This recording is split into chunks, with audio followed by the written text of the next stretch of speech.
want to welcome all of you. This is a pretty significant turnout, so thank you all for coming, and thanks for our panelists for attending as well.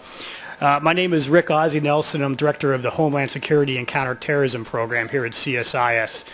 And on behalf of the Women in International Security and the State Department Bureau of Counterterrorism, we want to welcome you to the discussion on roles of women in terrorism and counterterrorism.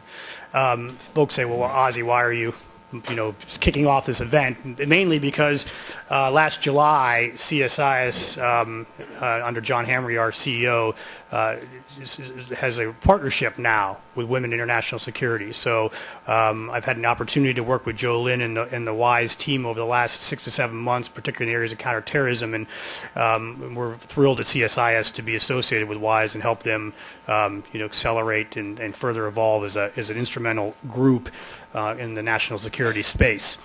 Throughout my career prior to CSIS and during my 20 years of the Navy and inside the government, I've had an opportunity to witness the role of women in national security, in particular counterterrorism. In fact, one of my mentors and one of the people that I think was most influential in many ways in our counterterrorism activities of the last 15 to 20 years, Fran Townsend.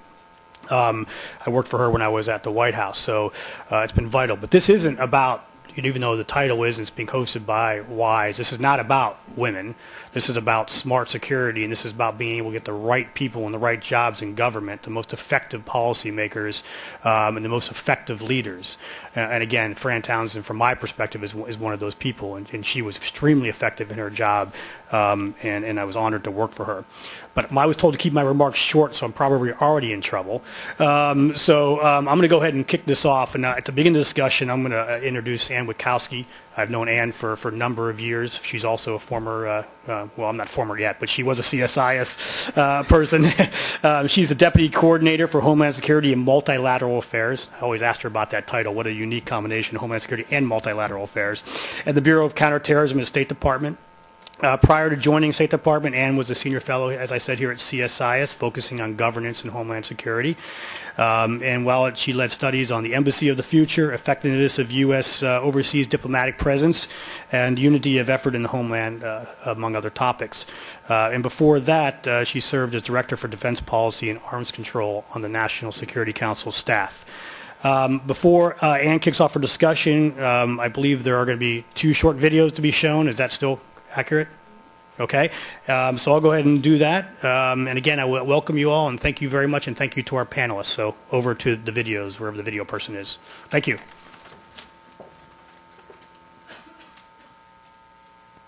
This is the only picture showing Mariam Sharipova alive that her parents have left. She was very determined when she set her mind to something. She had a very strong character, something even men would envy. The father later identified her body through this television image. I have many versions of what could have happened. Maybe she was kidnapped. Maybe it was some kind of revenge. Maybe it was the will of God. She'd been on a shopping trip with her mother here in the busy regional capital, Makhachkala, before disappearing 24 hours before the Moscow metro attacks. I want to understand, but I cannot find any answers. I wake up in the middle of the night and ask myself why. I want to see a piece of paper saying, "Sorry, Mom, I did this," or "I left, Mom. We were inseparable." The whole family is now under suspicion. Police think Mariam's brother in Moscow coordinated the killings. His parents refuse to disclose his whereabouts. The authorities say Mariam was also the widow of a senior Al-Qaeda fighter, originally from Jordan. Her parents insist she had never been married. We are not terrorist rebels, as they say. None of us are in the forest. We're not fighting. We're just teachers. Mariam's father works in the village school. Mariam used to teach computer science here. She was even the school's deputy principal. The head teacher remembers her as a quiet, withdrawn woman, far from the image of an avenging suicide bomber. She never participated when the teachers got together. She was just busy with her work, but I never noticed anything suspicious. These children now know what happened to their teacher. Pictures of her dead body spread quickly, but few are old enough to perhaps understand why she may have done it.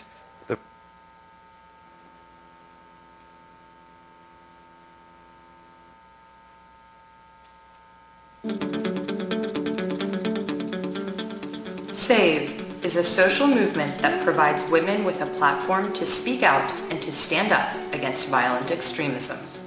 SAVE builds bridges to create real safe spaces at the local grassroots and the international decision-making levels. My name is Robbie Damlin, and I'm from the Parent Circle Families Forum in Israel and Palestine. I'm Musarat Kadeem, and I run an organization called Paiman Trust. Paiman means promise in our language. I'm Fahmiya Tahan Fateh from Yemen. I'm Archana Kapoor from India. My name is Anne Carr, and I'm a dialogue and storytelling facilitator from Northern Ireland. My vision is for SAVE to continue to be a catalyst to bring women together from all over the world of different cultures, different beliefs, different ethnic identities, who can actually support one another to get to a situation to prevent further violence. The vision that I have in mind for SAVE is that we would like the concerns, the issues of the grassroots level women in Pakistan to be given a voice at the international forum through SAVE. Through SAVE Yemen, we would like to work with educated and educated women so we could combat and counter terrorism and extremism ideologies in Yemen. SAVE is a unique, powerful platform for women all over the world. It is providing a voice to the women who have never been heard till now. It is working towards conflict resolution and spreading peace all over the world. I am proud to be a partner of SAVE.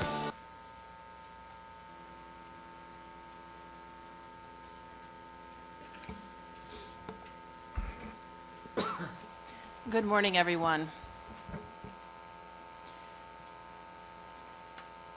Before I begin our program today, I want to take this opportunity to thank CSIS for the opportunity to return, and to Ozzy for the opportunity to return and to participate in this wonderful program this morning. And I would also like to add to the short introduction that Ozzy provided about me that I was a proud board member of WISE for a number of years. And I think that WISE is a terrific institution, and I'm delighted to be on the platform participating in a program that is co-sponsored by WISE, CSIS, and as well as my current home institution.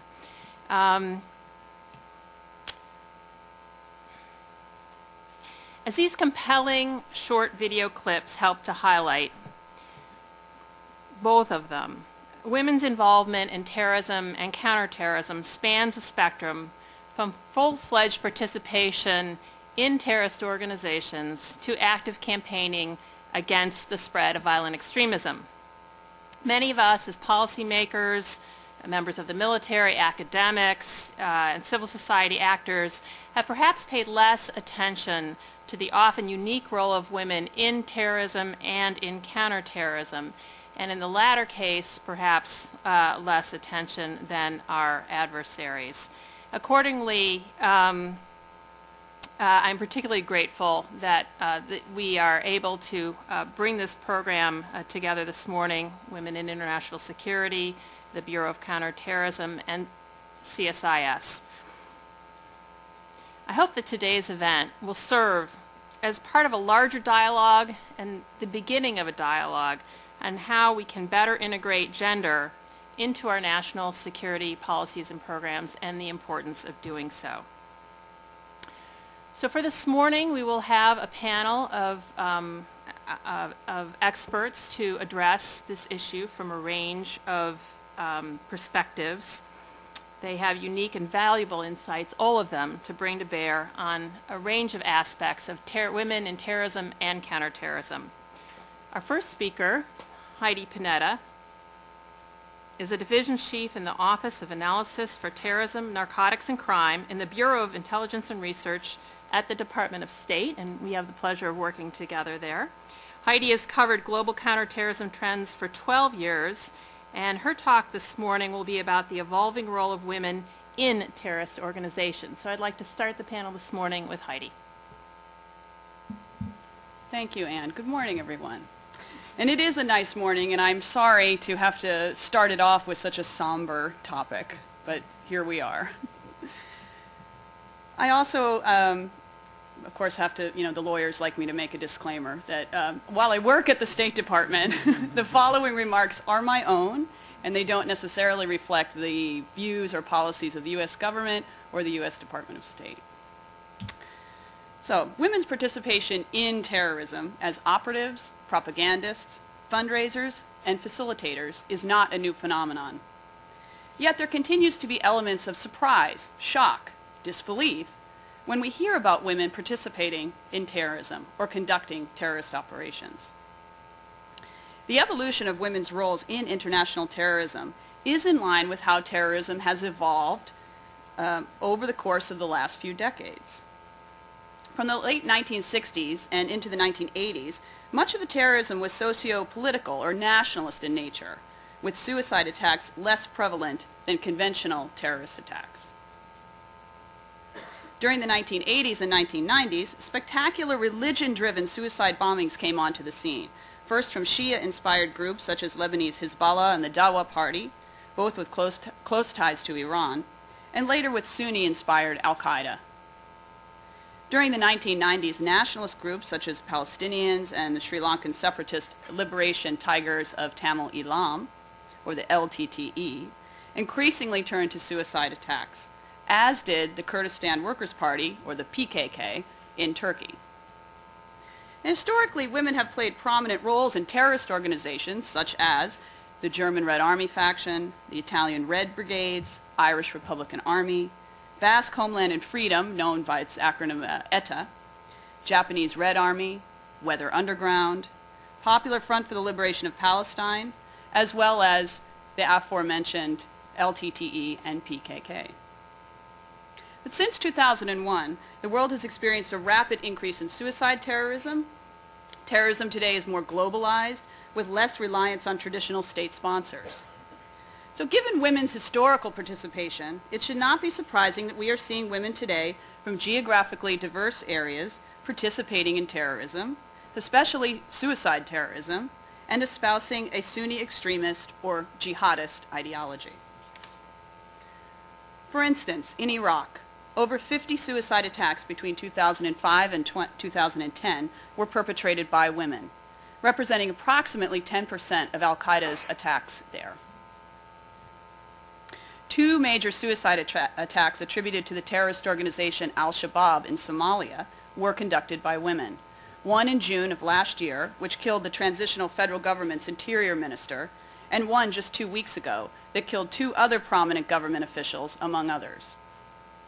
In February, al-Shabaab publicly called for parents to send their unmarried girls to fight alongside the male militants. In South Asia, between June of 2010 and October of 2011, there were 4 female suicide attacks in Afghanistan and 3 in Pakistan, killing approximately 57 people. Prior to this and continuing today are abundant press reports of the threat of female suicide operatives in both Afghanistan and Pakistan, and assertions that these 7 women represent a new trend for the Taliban. While not inconsequential, given the large number of suicide attacks and terrorist attacks in general that have taken place in Afghanistan and Pakistan, the statistical insignificance of 7 women does make judgment of a trend difficult. In other parts of the world, as the first video illuminated for us, women from Russia's North Caucasus have conducted suicide attacks against Russian targets for over a decade. In fact, the first suicide attack by Chechen separatists in June of 2000 was conducted by 2 women. The main Palestinian terrorist organizations, the Al-Aqsa Martyrs Brigades, Palestinian Islamic Jihad, and Hamas, have all dispatched female suicide bombers. And between 2002 and 2006, 10 Palestinian women were successful in completing suicide attacks. A large percentage of the suicide attacks by the PKK and the LTTE also were conducted by women, although in recent years these numbers have fallen significantly. And while it does not engage in suicide attacks, the Marxist Revolutionary Armed Forces of Colombia continues to employ girls and women among their ranks. While I argue that the participation of women in terrorism today does not represent a new phenomenon or a historical shift, One big difference that I do see in the situation today compared with decades before is the virtual non-existence of women in any leadership or decision-making roles. It was common to see women in leadership roles in the secular nationalist terrorist groups of the 1970s and the 1980s. For instance, the Japanese Red Army was founded by a woman, and the German Red Army faction was co-founded by a woman.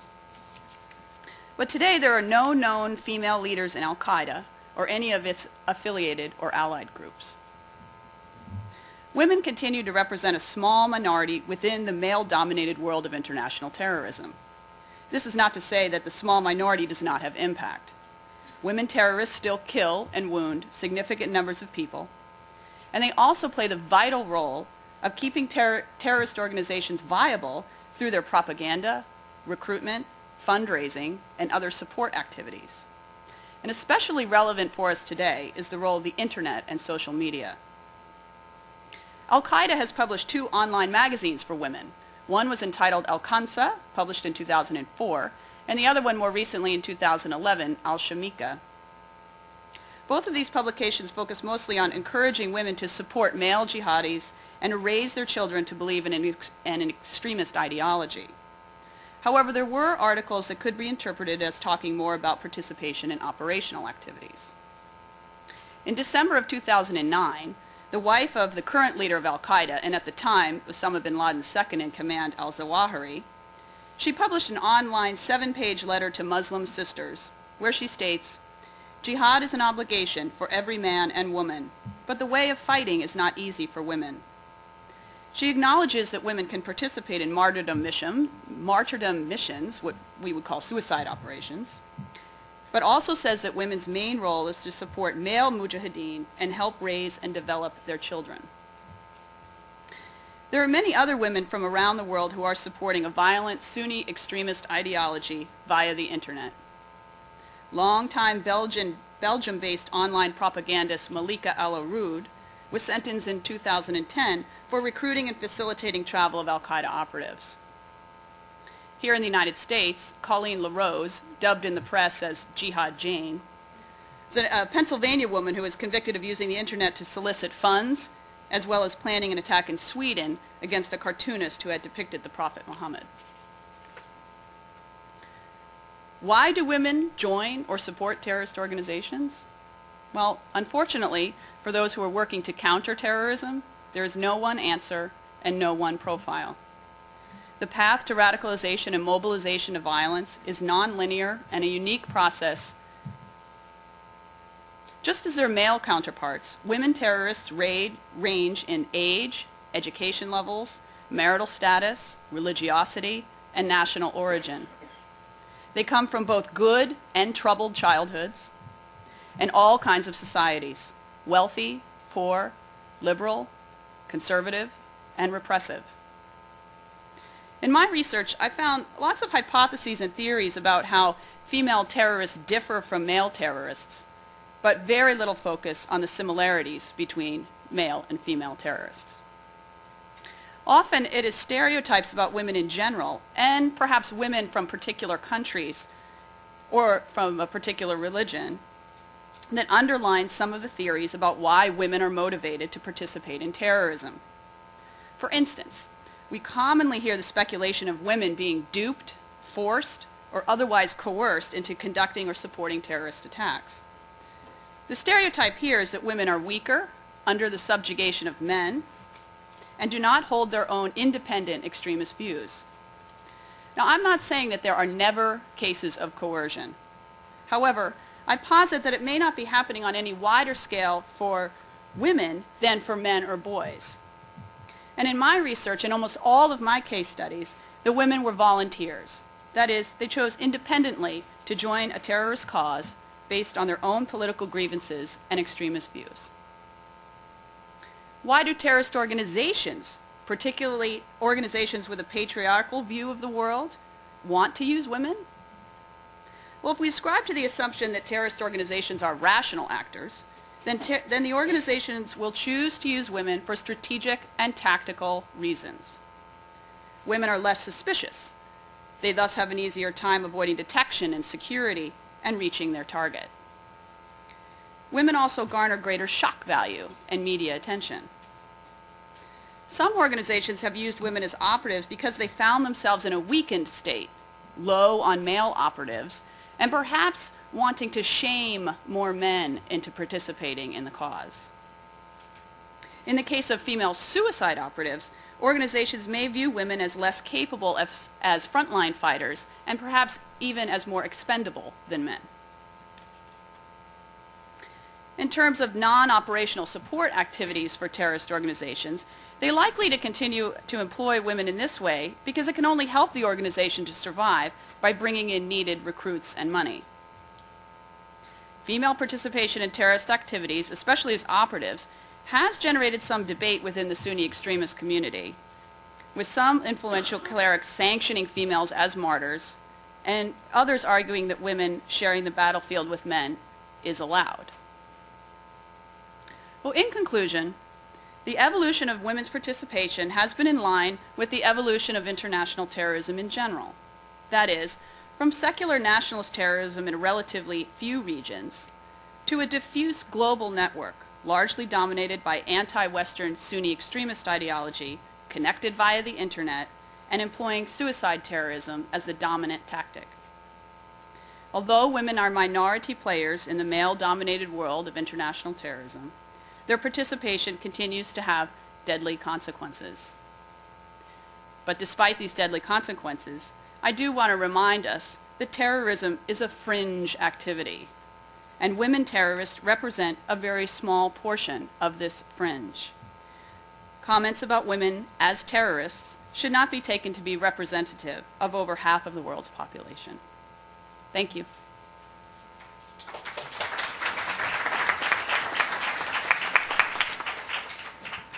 Heidi, thank you for that incredibly interesting and rich presentation, and I'm sure a number of you have questions, but I'm going to ask that you hold your questions until all of our panelists have presented so that we can get the full array of issues on the table. So now we're going to shift from the subject of the role that women are playing in terrorist organizations to the valuable roles that women can play in assisting their communities when terrorist organizations become ubiquitous. Claire Russo is a Council on Foreign Relations International Affairs Fellow and a former intelligence officer in the U.S. Marine Corps. She helped to advise both the U.S. Army and the International Security Assistance Force on the value of female engagement teams in Afghanistan. And she's agreed to share with us a brief case study on the value of engaging women in the battlefield. We're very fortunate to have her with us. Claire? All right. Perfect. It's perfect that I'm following the women in terrorism because I'm probably going to cross back and forth between both here. I'm going to give you run down several sort of examples of female engagement teams and then talk about some of the lessons learned, and then I want to sort of shift into where it's going and what it means.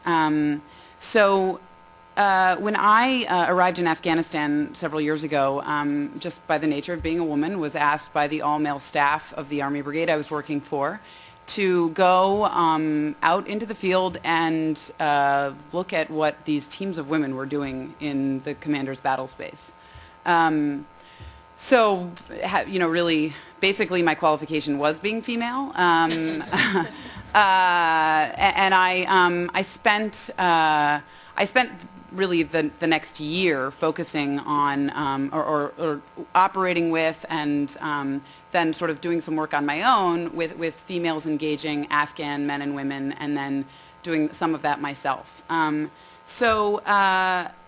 There was a variety of teams operating, and these were just organically grown at sort of battalion and company commands on the ground in Afghanistan. This was no directive from anyone saying you must do this. This was an operational commander seeing a need and grabbing females from various support roles, medics, mechanics, logisticians, So the first team that I visited was in southern Nangarhar and province, right on the Pakistani border. Just you could see Tora Bora from where we were, and the team was being called a female collection team, which is of course incredibly controversial now, as they were not authorized collectors, nor were they really doing collection. It was a company of engineers who were acting as infantry that were planning on doing some offensive operations in a particular town. And they sent out females, a team of females, to speak with the local females, one about sort of what they understood the threat to be in their area, also about the fact that offensive operations were likely going to be taking place, and what they could do to remain safe. Not coming out of their homes after a certain time, just informing them as to how they could remain safe. The response was incredible. Villages, 2 and 3 villages away from the village where the females were first employed, started asking for the American females to come to their village. Men asking for the American females to come to their village. Largely, the women in the first village really responded to being engaged and being given a voice, so as requests grew for the female team to come to other villages, the concern about how this team was being used and sort of maybe what the implications were, what are the second and third order effects. We're having conversations with these women about their security, but we're not really sort of prepared to deal with them beyond just when we're when we're sending out a group of females to go have a conversation with them. So there's the female collection team model, and I'll talk a little bit about some of the effects that these teams have in a couple minutes. There's a team used in northern Kunar, headed up by a female physician's assistant. She and her sort of staff of female nurses were being used to teach prenatal classes and some basic child care classes, some basic health classes to women along stretches of road where there tended to be a lot of violence, and the infantry unit was having a hard time driving back and forth across these particular areas. And so they were trying to sort of build goodwill with the local population, which initially had a great effect, but it didn't last particularly long. And then the other team that was really interesting was the agro-business development team. So National Guard assembled the ADTs. Some of you may be familiar with this concept in Afghanistan. National Guard volunteer to come out and help sort of build agro-business in Afghanistan. And there was a female engagement team formed there, and they were using and it was a combination of the civil affairs unit operating out of this base with the agricultural development team and some of the sort of support staff to the infantry. But the team was being used to explain to local women that development projects were not going to take place in villages where the coalition forces were being attacked, and that they were no longer going to do any sort of projects or put any sort of money into villages where attacks were coming from. And they wanted the women to be aware of why development would be stopping in their village, and also give them an opportunity to sort of have stake in that. If there was an attack in your village and you were willing to discuss where the attack came from, who was responsible for it, then the coalition was willing to continue doing projects in your area. But you had to be they were requiring villages to sort of take responsibility for their own security, and sort of I call that kind of controlling the narrative of the conflict in some way, really using women as a just phenomenal mechanism for passing information. And then finally, I focused specifically on, I supported a battalion after spending some time looking at other teams and what they were being used for. I went to a battalion in southern Kunar and working with the battalion staff, identified an area that was particularly critical and they were having a hard time gaining a foothold and had been for 5 years. I mean, American forces were having trouble. And they had also never basically laid eyes on a woman in the area. I spent the better part of 6 to 8 months working with the infantry battalion, trying to sort of make my way, earn the trust of the men, and figure out who the females were, and sort of see if we could better illustrate what the issues were within the human terrain in that particular area.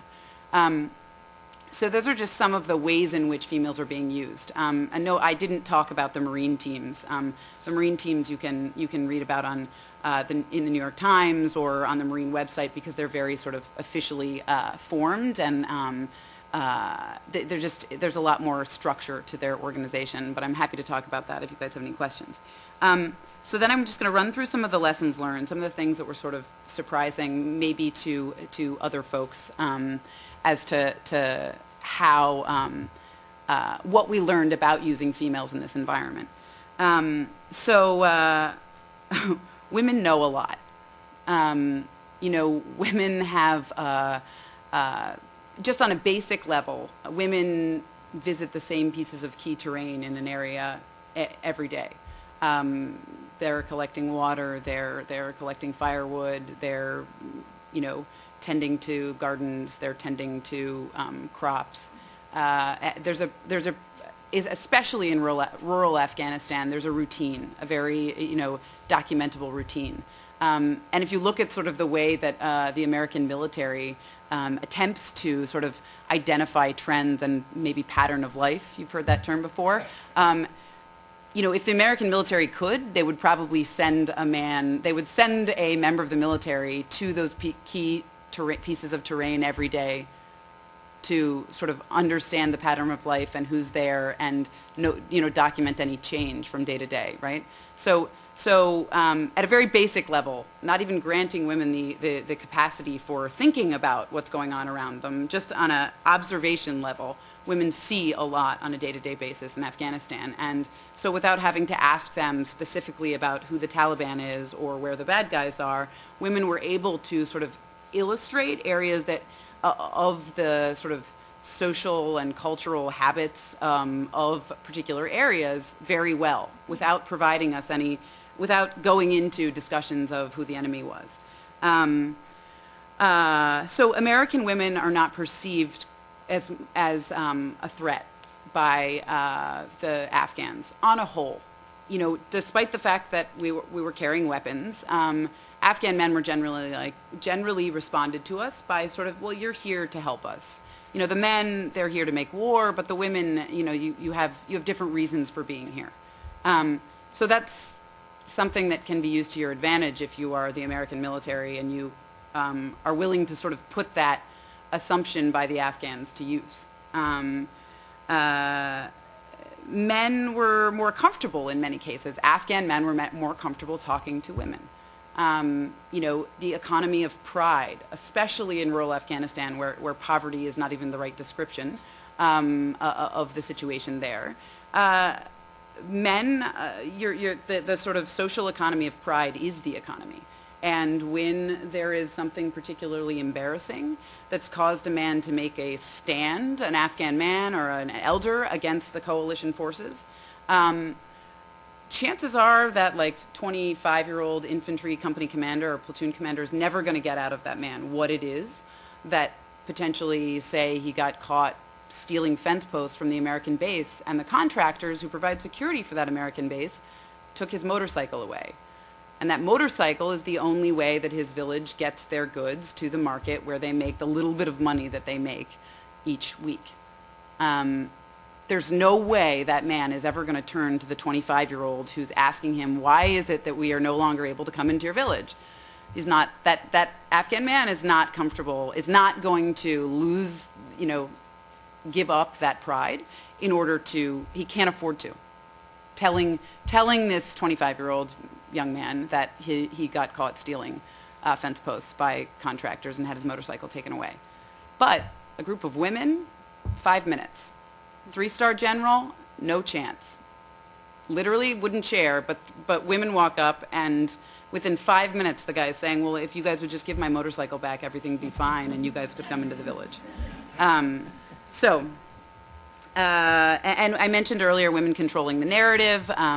This is something that's, women pass information.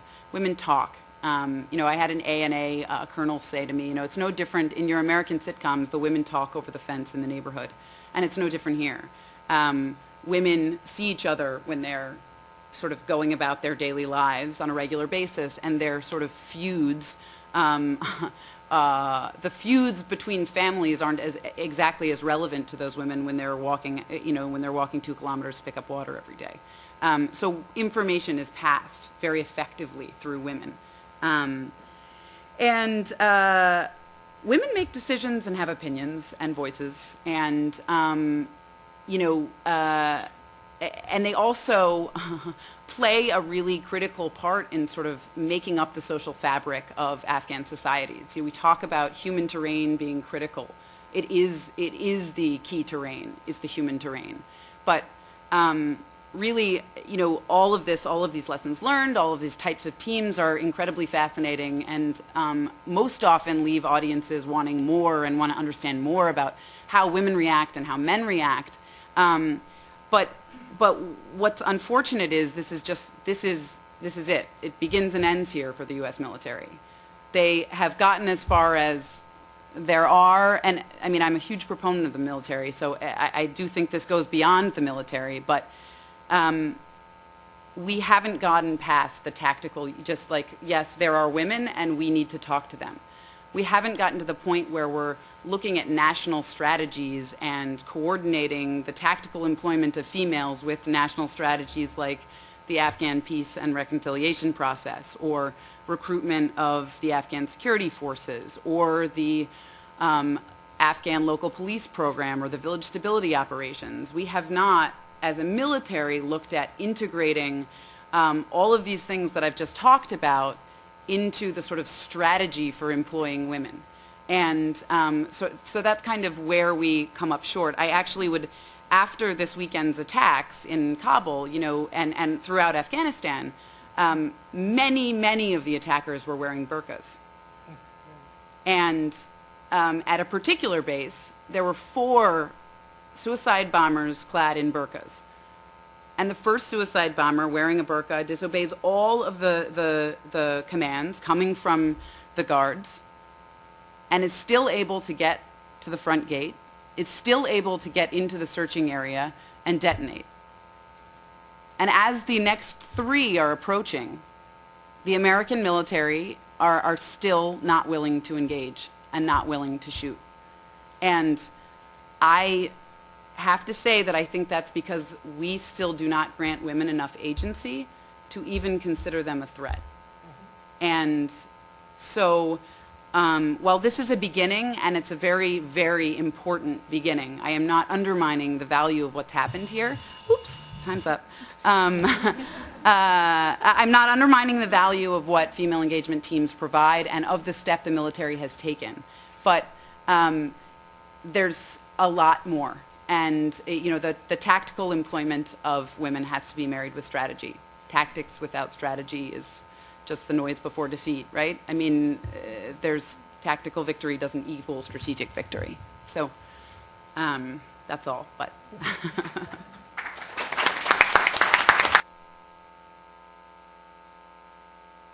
Claire, thank you so much, and for self-disciplining yourself. I'm not sure I would have stopped you because, like your other audiences, I want to hear more. But let's move on. And I know lots of people have lots of questions. I know I do, and appreciate your just being so candid and putting out some of these really new, fresh insights and issues on the table.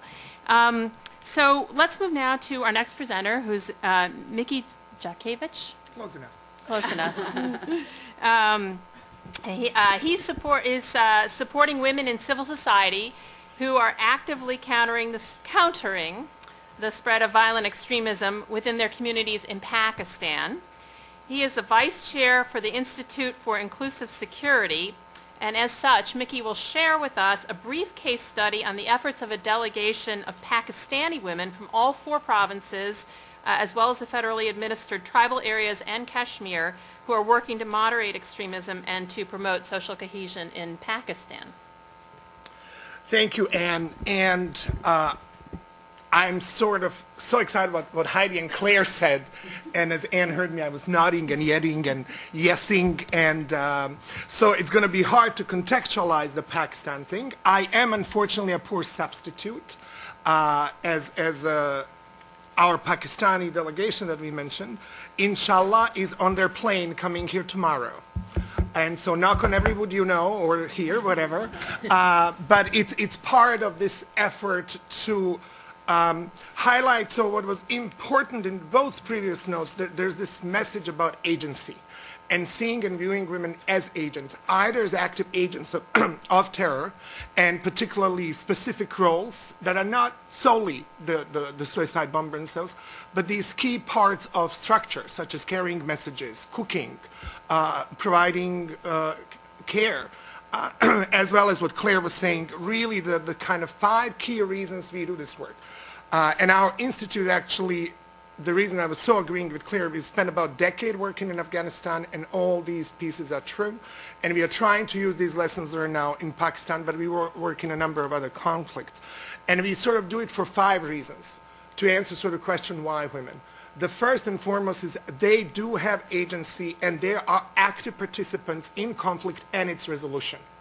And most of the time, and now flipping not only military or the communities themselves, but also international community present in these areas, we don't view these women as agents. And therefore, we don't see them. Where we design policies or we go to implement programs, it's impossible to get the key leaders, and the leader of our coalition is this woman, Mosarat Kadim, whom you had seen in the short video. And it took us literally, we started working there 1 year ago. I've been to Pakistan 7 times. It took me last 3 months to get these women visas. And the US government does not have better ally in Pakistan than these 12 women. And these are the women sitting up there in the Fatah region, working in Balochistan. It took 3 months to beg, to cajole, and to get their visas to come and just visit. And so that's kind of an example of the view we have, which is these women don't matter. And if there's one outcome of today, is recognizing their agencies will help us view them through the strategic lens that Claire talked about.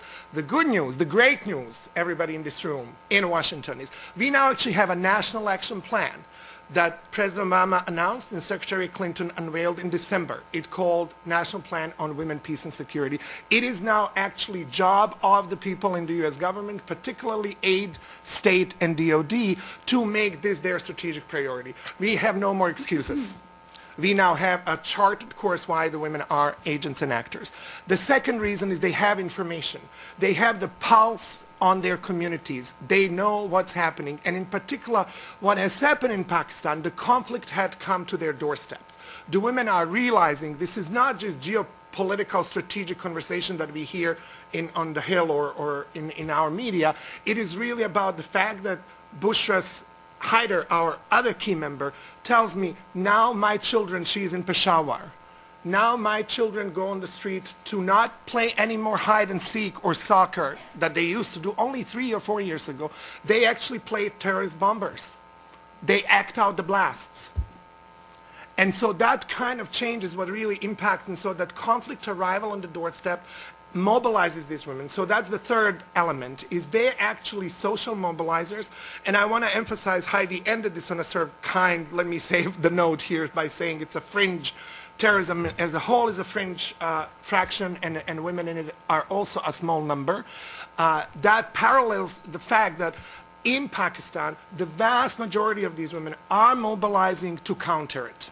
Now that they've seen the threat, now that they've seen the change in their communities, in their schools, in their families, what has happened is there's this strong revival of civil society in Pakistan, of which we unfortunately know very little, because again, we view it through the lens of parliamentary hearings and the threats of sanctions and the unfortunate or fortunate drone attacks, whatever you want to view that.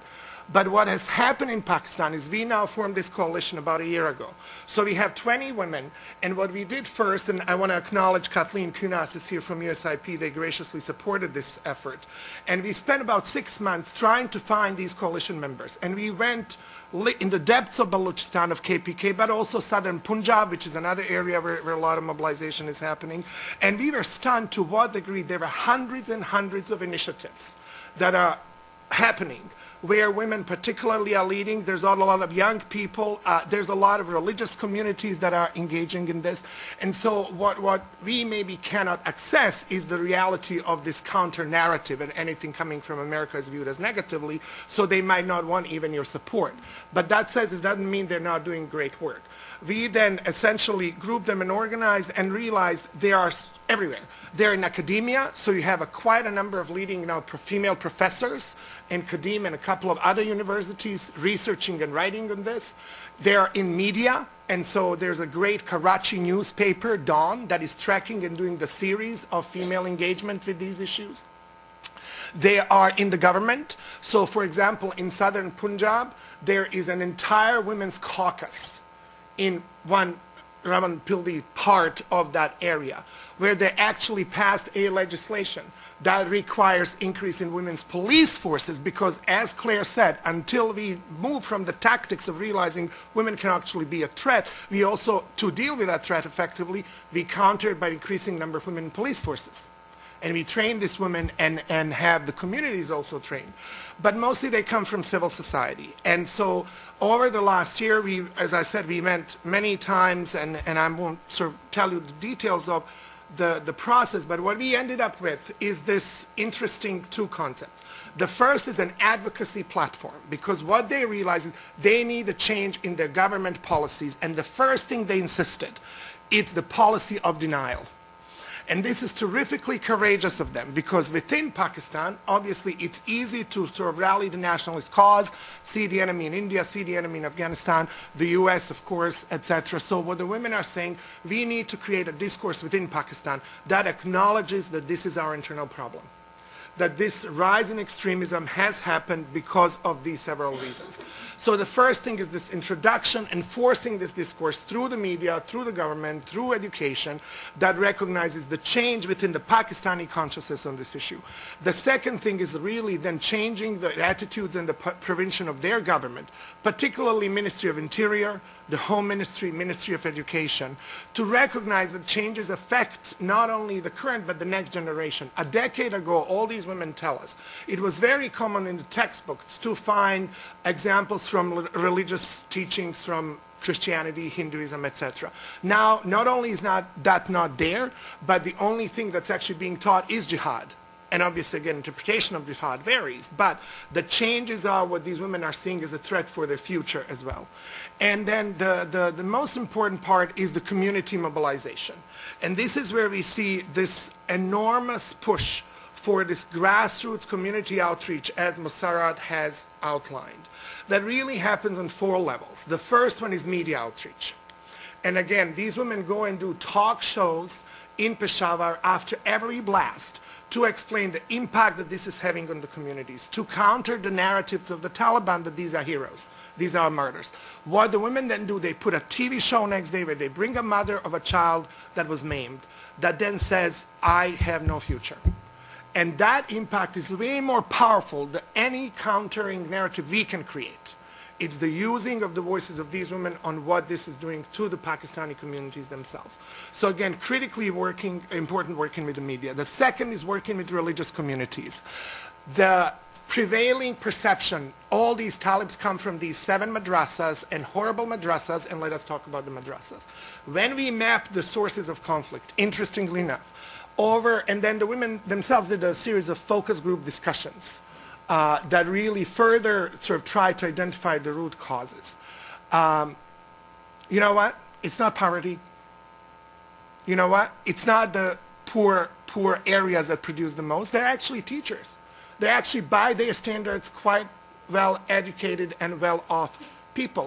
It is the sense that the governance structures are not representing them enough. It is not fulfillment of whatever their identity at that point means to be.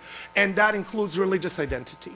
And so what happens is it's actually the public schools in Pakistan that produce the most violence, because simply the teachings and the courses do not offer any alternative other than mobilizing around that particular sense of a Muslim identity and the threat from the West. And so what women have done, they've started this wonderful series of dialogue with ultra-conservative women's groups called Al-Huda, which is essentially the leading voice of moral authority of capturing the consciousness of women in Pakistan. And they've had a series of extraordinary, I was privileged to attend 2 of those, one in Peshawar, one in Islamabad, extraordinary dialogue sessions about what is jihad and when does jihad become violent. And the beauty and the clarity of interpretation from these conservative women clearly needed to be heard and captured, and to understand actually the distortion and the manipulation that does not come from these Islamic scholars and teachers themselves, but rather from the political manipulators. So again, madrasa ain't bad, people, trust me. The third element of engagement is really working with the youth. And what the key efforts are around these de-radicalization programs in Pakistan, in all of the whole huge country, almost 200 million people, a lot of radicalization. There's literally one center with only 300 young men who are being de-radicalized. And when we say being de-radicalized, they unfortunately, in my opinion, this is, I don't have to do a legal disclaimer like Heidi, but my personal sort of view is they're using the examples of Saudi Arabia, where most of that de-radicalization, frankly, is the brainwashing. I grew up in a communist country. It doesn't work. You can't sort of convince people that they should be less religious and not blow themselves by just sort of having them pray 10 times a day instead of 5 or whatever. So what these women offer is essentially alternative programs for de-radicalization that happens in the communities and that work through the mothers. And so what they go is they essentially first for almost 6 months do focus groups and dialogue sessions with the mothers of the radicalized youth who essentially kind of pull them back. And then these wonderful young men come and either stay in Islamabad or Lahore, depends on the context, but they are provided not only with this ideological skills, but also with the vocational training, with the alternative view. And for many of them, we worked and supported Masarat. And again, these are minuscule efforts. People sort of say, oh my God, what are you talking about? They worked for 2 years and they de-radicalized about 68 young men. I say to them that is 68 less suicide bombings that did not happen. And each of these young men actually has come back and now is probably the best spokesperson for de-radicalization that you can have. 3 of them are actually going to run in the parliamentary elections next year. And so providing them with, again, this sense of alternative future and the vision and ability to represent themselves and their cause. And then the final is really trying to figure out this complexity of how does our political and ethnic identity also merge with the sense that Pakistan is a deeply religious country. But what does Islam mean and how do we engage Islam, not just through the scholars, but also through the reality of regularly daily life and how people arrange, because what terrorists do, their key goal, and again, sort of people talk about this as it's a big sort of tool and a weapon, it's a tactic, and the key tactic is spreading fear that destabilizes the sense of stability and predictability of life. What people want, not only in Peshawar, around Pakistan, what people want in America and around the world is sense that we can wake up tomorrow morning, send my children to school, walk to that market, go to work, and be able to sort of have 7 next days thought through, even if things do change a little. And so that's what terrorist threat is disrupting that sense of predictability. And so these women, what essentially they're saying is we need to build this social cohesion. We need to build a sense of community and national unity that will return us back to that sense of predictable life. And they do that again daily in these interactions, particularly in the most volatile areas, helping particularly with internally displaced people. And as you know, the Swat Valley operation created 3 million. That's an entire country of displaced people to which nobody pays attention. So their last point is this advocacy platform, particularly around creating on the issues of reconstruction and rehabilitation. They secretly, among us friends, use the word reconciliation as well. But for the public purposes. They particularly talk about the issues of how do we, create a sense of responding to the incidents where, again, we don't see women as agents, and so we don't mobilize them even as first responders to have the sense of the blast has just happened. Typically what happens is you have all these men rushing, there's a second blast, etc. Women are left on the sidelines and or are targeted again. So the sense of immediate urgency on the disaster relief and crisis management, but then also longer term reconstruction, rehabilitation, and reconciliation that happens through these great initiatives such as these de-radicalization programs.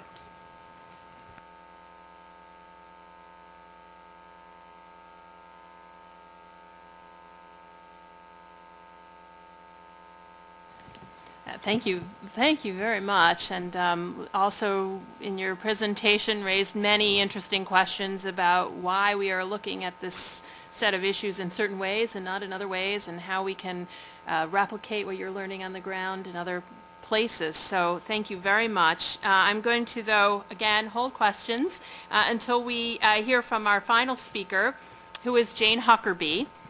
She is the author of Women and Preventing Violent Extremism, the U.S. and U.K. Experiences. She's the co-author of A Decade Lost, Locating Gender in U.S. Counterterrorism, and also co-editor of the forthcoming book, Gender, National Security, and Counterterrorism, Human Rights Perspectives.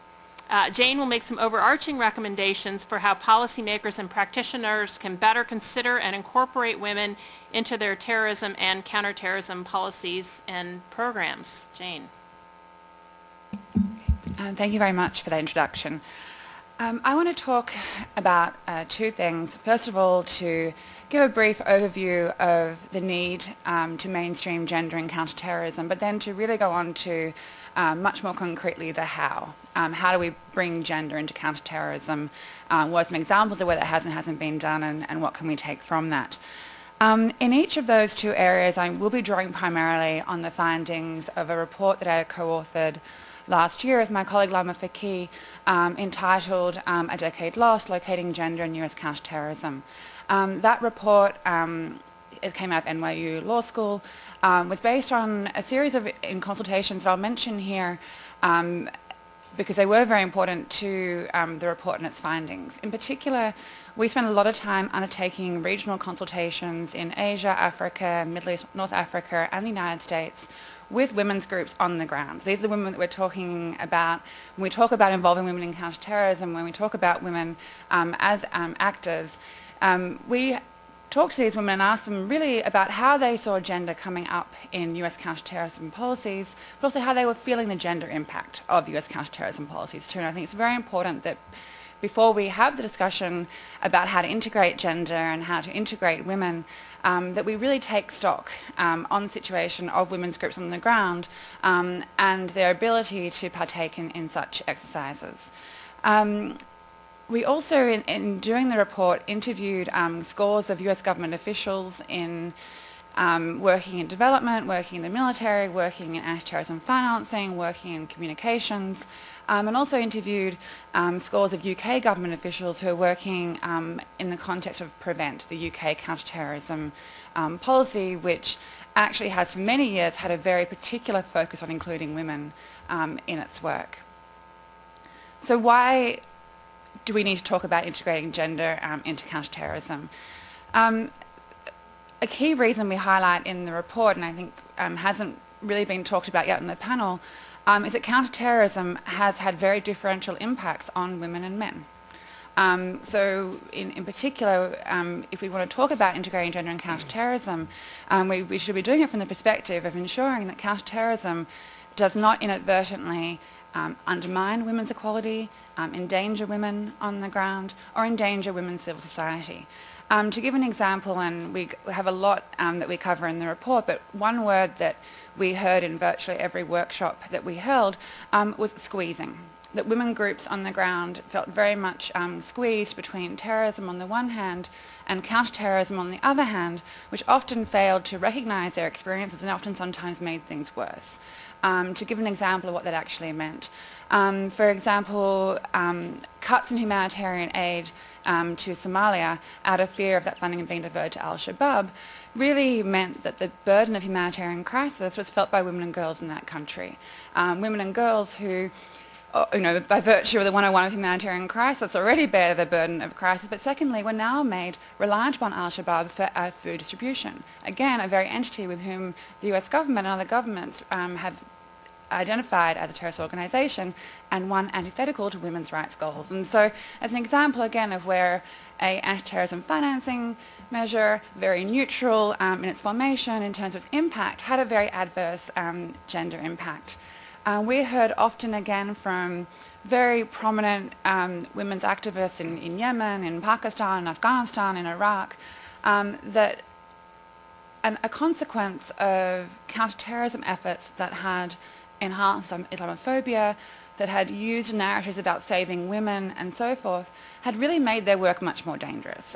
It had really set them up to be targets of terrorist violence, it had emboldened extremist narratives, and had really meant that women's advocacy took on a very different hue in these moments, making any form of association with the US government incredibly perilous. And I think it's just, again, very important to bear in mind the backdrop or the footprint before we talk about some of the ways in which we then seek to integrate gender in counterterrorism. But alongside these very differential impacts of counterterrorism on women and men, we also found a number of examples of where it was very clear that the failure to integrate gender into counterterrorism had undermined both human rights and counterterrorism goals. So there was a resolute failure from both a human rights and a strategic perspective coming from that failure. We've heard a lot of examples here already about the sidelining of women as agents. I would echo all of those, both as terrorist actors and as counter-terrorism forces, as counter-narrative voices, and so forth. One example that really struck for us that I'll highlight briefly was really the absence of gender in development to combat violent extremism. And again, that can seem a little bit funky given that, the one agency that you would expect and hope to integrate gender in CV work would be USAID and its delivery partnerships.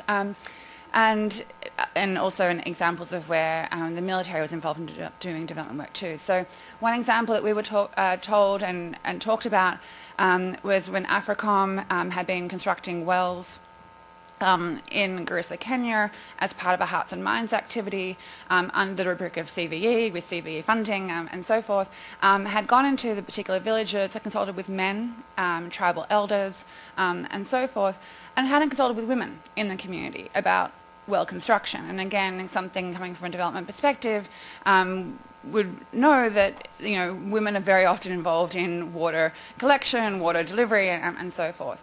In this particular village, the wells ended up being very faulty. They broke, they weren't used, and that wasn't very effective from either a development or from a CV perspective. It didn't endear the community in question to the US government to have this dysfunctioning water wells and so forth. And so it's a small example, but a very important one of the kinds of fallouts that occur from both a human rights and a CV perspective when gender isn't taken into account.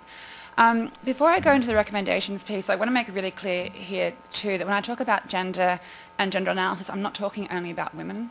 There is a resolute need to integrate analysis of masculinity, of men, in understanding both the drivers of extremism and how to mitigate its impacts and prevent its occurrence. And I think just to kind of be careful that we don't slip in between talking about women and gender in the same breath and not think about the normative and other issues that drive radicalization of young men and at-risk young men.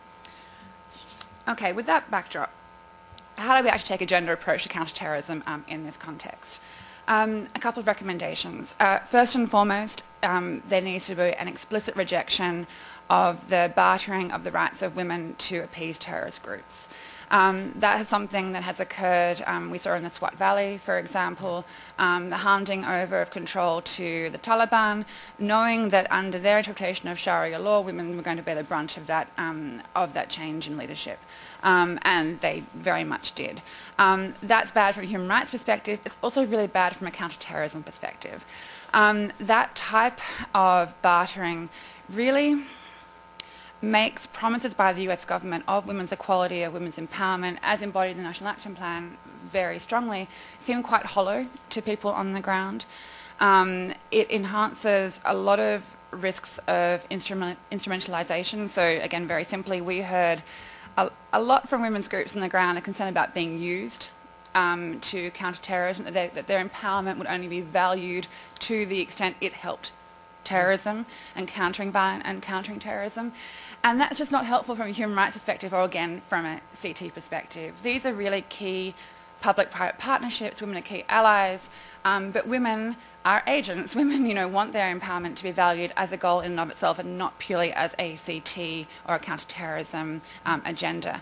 And again, bearing in mind here that the risks of backlash are incredibly acute when the gender equality agenda is aligned with a counter-terrorism one. As many of you know, having worked in these areas and worked on the ground, that women's advocacy, and as we heard very strongly from Mickey, that women's advocacy is very often already maligned as foreign, Western, imported, and so forth. Those dangers are amplified when women's advocacy is purely aligned with a counter-terrorism agenda. So I think we need to be very careful about how we talk about these things, again, from a human rights perspective, because women's empowerment is a goal in and of itself, but secondly, from a CT perspective, people are not going to buy it. Women will not be involved in these activities if they feel they're being used or endangered.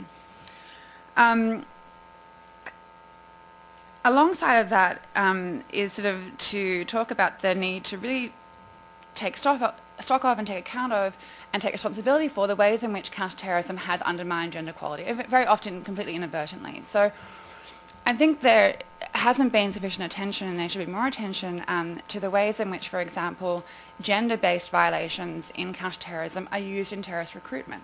Abu Ghraib is a very obvious one.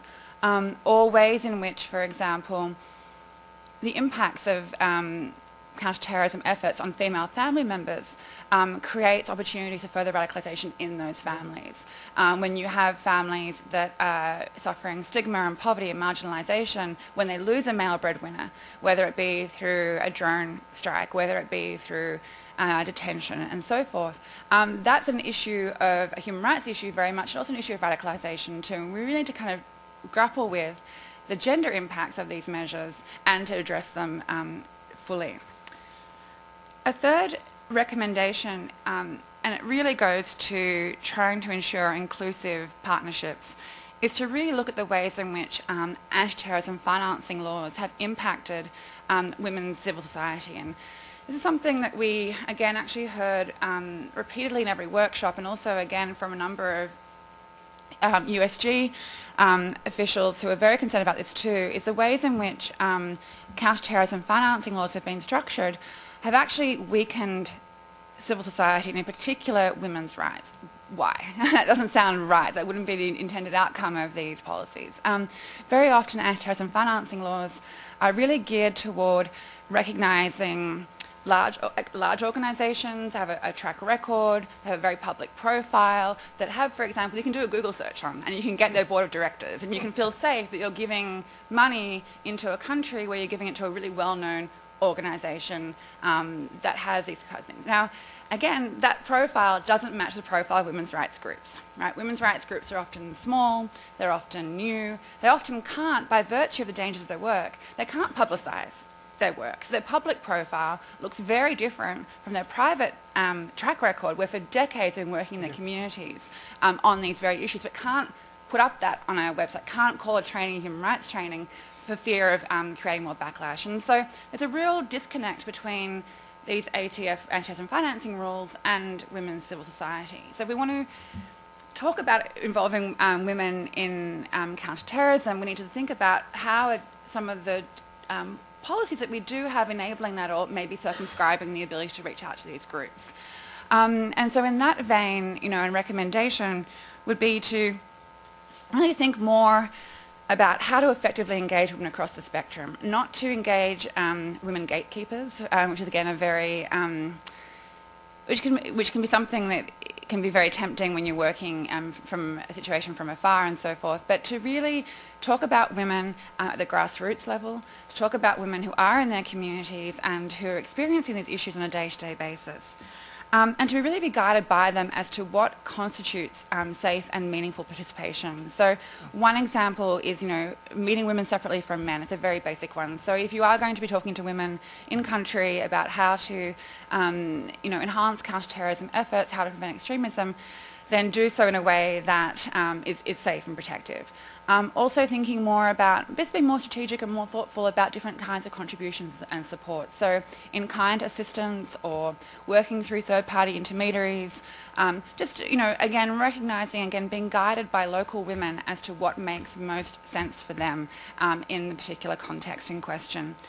Another thing that we heard a lot about from our consultations was a real concern that very often local partnerships for countering violent extremism actually end up empowering groups that may be inimical to the rights of women on the ground. So put very bluntly, a partner on the ground who may be good for CT or CVE may not be good for women's rights enjoyment, particularly if you're looking at supporting credible voices in the community. And that has created a lot of concern on the ground about ways in which those groups are being empowered, are given the stamp of US government approval, and in many ways acting contrary to women's rights interests. So one recommendation that we put forward in the report, and that actually the UK government has recently implemented following its Prevent review, is to actually vet partners, to introduce explicit human rights criteria for vetting partners. And I'll give the language from the Prevent review in the UK. It's been determined that the public money will not be provided to extremist organisations who do not support the values of democracy, human rights, the rule of law, and mutual respect and tolerance for different faith groups. And that's a pretty basic recommendation, but one that would do a lot to ensure that women's advocacy on the ground is not hindered by CT, is actually supported by it.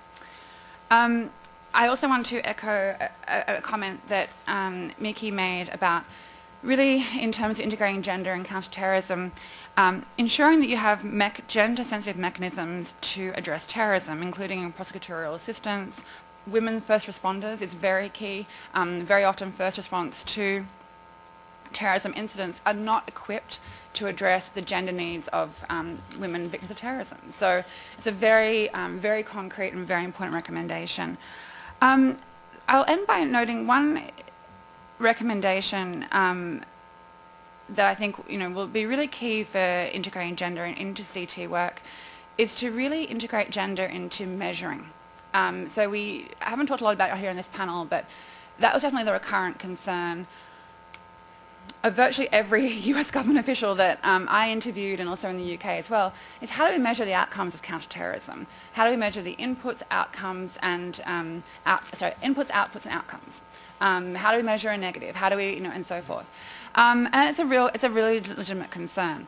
And gender can really help with that process. And to give an example, in the current USAID policy on the role of development in countering violent extremism, they recognise that gender is really key in the inputs, in understanding radicalisation, and they call for more work to be done on analysing the very complex role that women play in driving radicalisation. And again, not assuming that women are benevolent voices, assuming that women can sometimes and actually do actively encourage terrorism and are terrorists themselves. And so really that's a call right there in the USAID document, a very strong and very important call to integrate gender into inputs. Another thing that we came across in our work was actually the importance of integrating gender into outputs of CT programming, so in particular through PACOM in their work in Mindanao and so forth in the Philippines. They explicitly track, for example, gender in terms of who comes to their meetings and programs. They do a role check on how many women turn up to these programs that are designed to, sort of change the hearts and minds of the local community. And the reason they do that, and I'm going to quote it because I think it's a very good example and a positive example of how to incorporate gender into CT in ways that are really quite simple but actually and quite meaningful. So, according to PACOM, we track gender participation in activities and take notice when males or females attend our sessions out of proportion of normal population densities. Misrepresentation of normal population densities indicates there is a level of mistrust with the US or GPH, the government of the Philippines, forces. So there's a very strong recognition that gender, if you integrate it into the input-output outcomes of CT measurement, can both highlight human rights impacts, but also, again, where things are falling on the counterterrorism front. Thank you.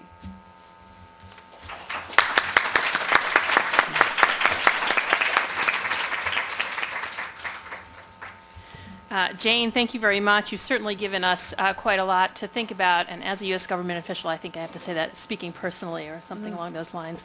But we appreciate all of your insights, and particularly with respect to the unintended outcomes of policies that are designed for a particular purpose, but may in fact have a different result, or result in one area that was certainly not intended when it was set forward.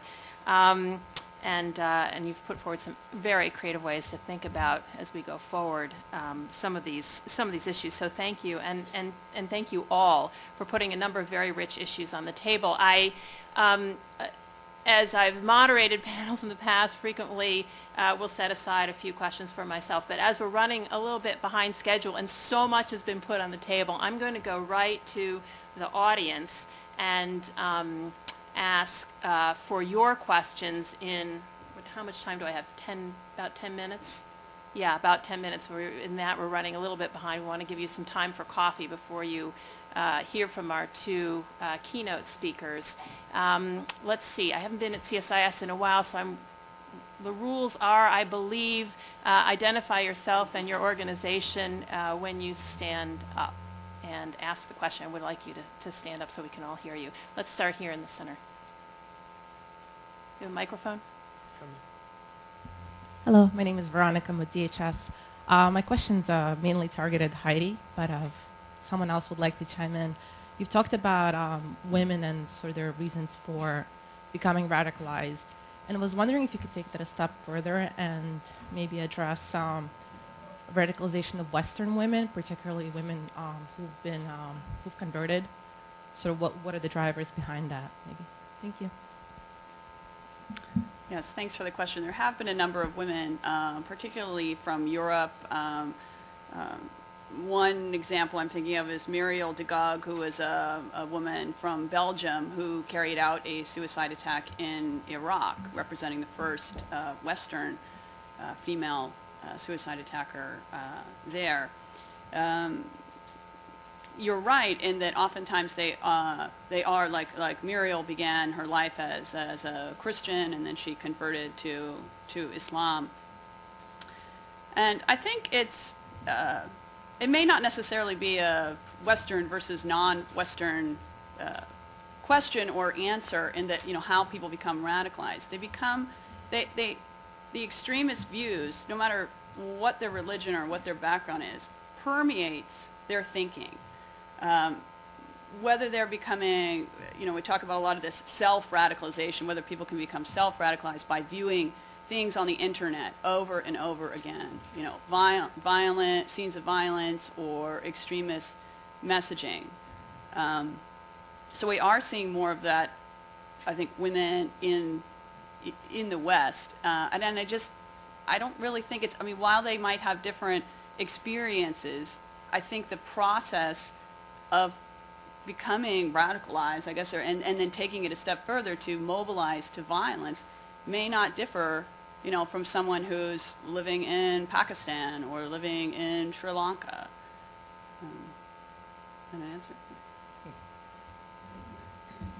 In the back here, over here in the middle. Good morning, ladies and gentlemen. My name is Rosemary Segero. I'm the president of Hope for Tomorrow. I focus on women. I come from Kenya.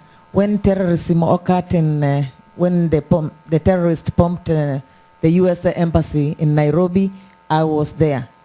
I saw what happened.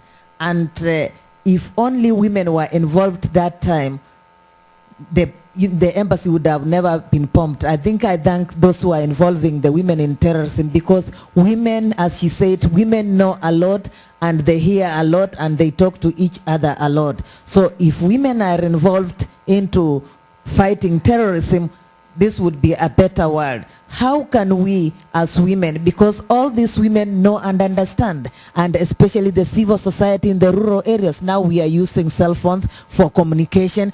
Women can know a lot and can report what is happening, because women are the mothers of these people acting as terrorism. They are the grandmothers, they are the sisters. So women, the government should put more money into fighting terrorism, using women like us and working with women, especially when it comes to cell phone translation, because they know something, they hear something. If only women, the government was working with women in Kenya, the terrorism would have not been done, because women had heard all about what happened. So thank you so much for this wonderful event. And how can we work with those that are involved to fight terrorism from Africa, from everywhere? Terrorism is everywhere, and from our homes to the cities. Thank you. I respond, thank you for the great endorsement. What was a great example of Kenya is actually the second referendum that, and this is a problem with violence in general. When it doesn't happen, it's not news. As Jane said, how do we track a negative? So we had that original wave of horrible Kenyan violence at the rate that it could have been a genocide, worse than Rwanda, frankly. And the prevention happened. But the second wave, which never made it in the news August 2 years ago because it turned out peaceful, you know how it happened? The Women's Civil Society Organization mobilized. How did they mobilize? Using cell phones, testing. And any time in any community there was a sense of rioting, they would test each other and coordinate with the police. So to answer your question, there are three ways to help. One is literally equipping these women's organizations with as simple technology as cell phones, let alone internet computers and all that other stuff. Second is equipping them with the tools and understanding of these concepts, so that the key issue we have, and Jane alluded to that, and certainly Claire has, is terminology. How do we speak with each other? We can't be using the words counter-violence and counter-terrorism when we go to Karachi. Who is a terrorist? Who is a freedom fighter? Who is blowing us up? Who are we for? Who are we against? So when we speak and have these terms that they can only access on the website, and it's very hard. So we do need to be very cognizant of identifying what speaks to whom and to each other. The third is accessibility. People, it takes me with an American password, though with a Muslim name, so maybe that's my problem, but I can't get rid of that. But even with the American passport, it takes me about 2 hours every time, even if I'm going to meet with the ambassador in the Pakistani embassy, U.S. embassy in Pakistan. These women never get access. I mean, you know, the women from Balochistan, they don't understand what we're talking about here. And so without clarity and our ability to go to them, and that to them means just going to a restaurant. You don't have to go to Quetta or Peshawar. But what we are lacking right now is really linking and being able, it is stunning to me, I adore our USAID development colleagues, but even their monitoring and evaluation has to happen at the compound. I just don't know how that can work.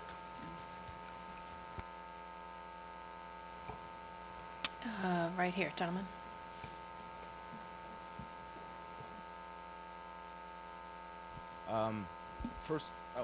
First of all, this is an incredible panel. I'm glad you all were able to pull this together. One question that came up, and I'm interested particularly in the practitioners, is the role of Islam in countering violent extremism, and the role of Islam as an empowering force, particularly how you get the idea of Islam as empowering women, religious women, empowering women for countering violent extremism, and getting secular women's groups to work together on countering violent extremism. How do you deal with that? I mean, I see with Ms. Huckerby the whole thing on Western democracy, human rights, equal rights, with in a lot of these societies, even though they may agree with what Western feminists want, the idea of feminism is it's a nasty word, has pejorative with the West.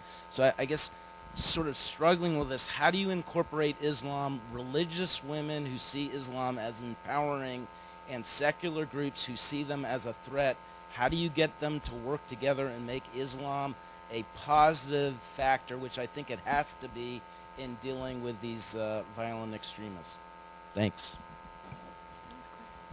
I at least would like to respond at a very basic level. You know, one of the things that became very evident in rural Afghanistan was that women had very little access to Quranic education. Women's definition of religion was what the men told them. And the mullah in the local village was placed there by the Taliban. I mean, systematically, hijacking Islam is something that has really, really enabled the Taliban to maintain its control over rural areas. So that's one of the first things I'd say, is that it's something that needs to be addressed. I mean, the American military is extremely uncomfortable with engaging Afghans on the value systems they purport. And it's a huge problem. I mean, the Quran burnings, it is absolutely tragic that at this stage in the game, we had Americans burning Qurans. But what is more tragic to me is that there was no discussion by the Americans of the fact that those Qurans were desecrated by Muslims before they were burned. And so I would just say that we have a very hard time engaging Afghans on their own value systems, and that those value systems, specifically when purported or maintained by women, are, at least in my experience, getting closer into the cities and urban centers, but much more true to the sort of definition of the Quran in terms of what those values were. The other thing I'd say is in research, it's sort of come to light that there are some states that are starting to use women in issuing fatwas, training females, and it's hard to get a whole lot of information on these programs, but Morocco, Saudi Arabia, Syria, I believe Qatar, even potentially Dubai, starting to train females. I think there had been some training in Egypt as well, but training women and sort of authorizing women to become more involved in religion, and a lot of this is for some of these same reasons that we're talking about at this table. And the final thing I'd say is dialogue. Yeah. I saw an amazing panel in New York City of women from the Muslim Brotherhood and women from totally secular parties having a very heated discussion about what acceptance and what tolerance actually means. And it's the most functional discussion I've ever seen of people so diametrically opposed to each other, basically in just sort of existence. But it was a functional dialogue about what tolerance meant, and at the, it sort of spans a large range of kind of action. But I do think that it is critical, and it's something that, in my opinion, the Western world, and specifically I can speak to the U.S., we are not very good at kind of engaging specifically on the values on this particular issue, I guess I'd say. Let's see, Jane, that was directed to you, so I'm going to allow you to respond, and then I'm going to preview that I'm going to have to cut off questions at this point. I'll be really quick. I mean, I think what's really telling, Claire, is all the examples that you gave were local efforts. They were efforts not directed by the US government, and I think that's a really key thing here. We actually talked about this exact issue in our workshops about essentially the role of the US government in looking at ways of encouraging women's rights under Sharia and under Islam. And the answer was no. That's something, for all the reasons I've mentioned already, backlash, endangerment, concern about the US government being involved in sanctioning good or bad versions of a particular religion. And so I think what the key outcome from that and from what we've heard is local initiatives are really the ways in which these questions should be addressed, not being imposed from afar at all. Thank you, and I'm going to ask everyone for a big round of applause for our speakers this morning.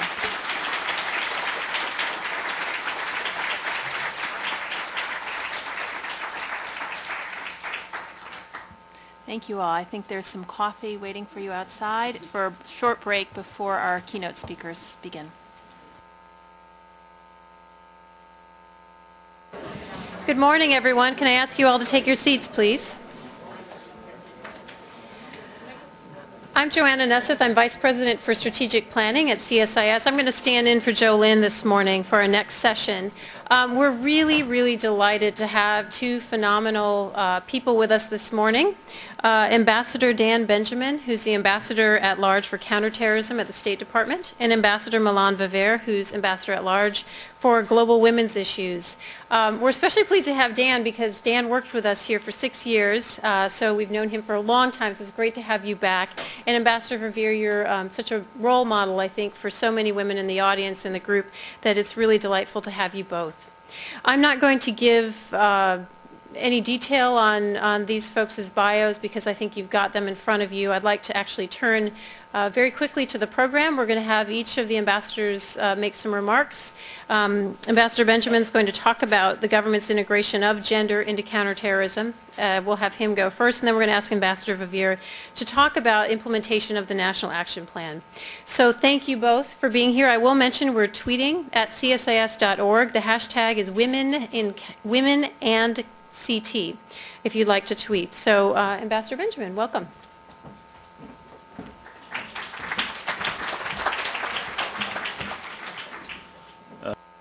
Thank you very much, Joanna. If we declare that this is classified, can we stop the tweeting? Anyway, it is really great to be back at CSIS, which, as Joanna mentioned, was my home for 6 years, and I think I shocked Dr. Hamry the last time I was here when I described it as the most productive 6 years of my life, because I not only produced 2 books, I had 2 kids in that period. So it was really a fabulous period for me, and I certainly spent enough time in this particular room. I'm especially pleased to have the opportunity to speak to Women in International Security, a group that never actually invited me to join. But that I've watched grow and develop in a really wonderful way through friendships with Ann Witkowski, who I understand was just up here speaking and who I don't see at the moment, and Michelle Flournoy and Peggy Knutson, all of whom were friends before there was a Women in International Security. So I can't take any credit for it, but I'm delighted at how well the group has done, and it's really great to be here. I'm told that this morning's subject matter expert panel was extremely informative and helped highlight how women's roles in both terrorism and counterterrorism can range widely from serving as suicide bombers to leading public campaigns against violent extremism and just about everything in between. And I also want to recognize, of course, that our policies in the U.S. government on this issue can profoundly affect the lives of women. Before I discuss what the new Bureau of Counterterrorism is doing to integrate gender into our policies and programs, I want to provide a brief assessment of the terrorism landscape. And then I'll talk a bit about the mission and scope of the Bureau to give a frame to what we are doing in the realm of gender. As you may know, the old Office of the Coordinator of Counterterrorism was elevated to full Bureau status earlier this year in January as a result of the recommendations in the Secretary's quadrennial diplomacy and development review.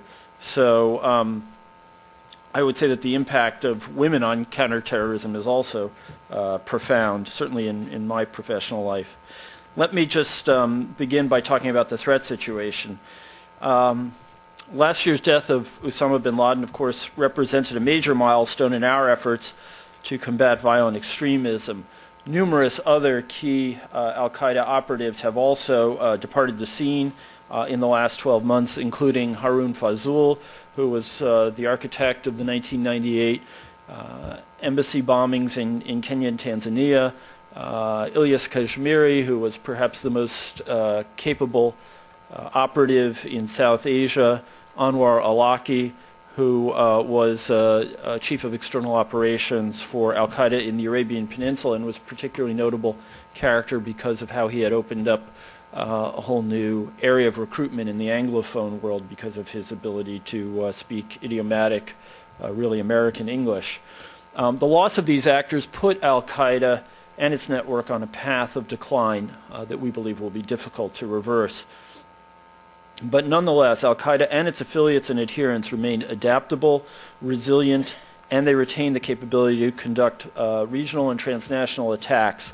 And that highlights the need for us to continue to refine and adapt our own policies and programs to be more comprehensive.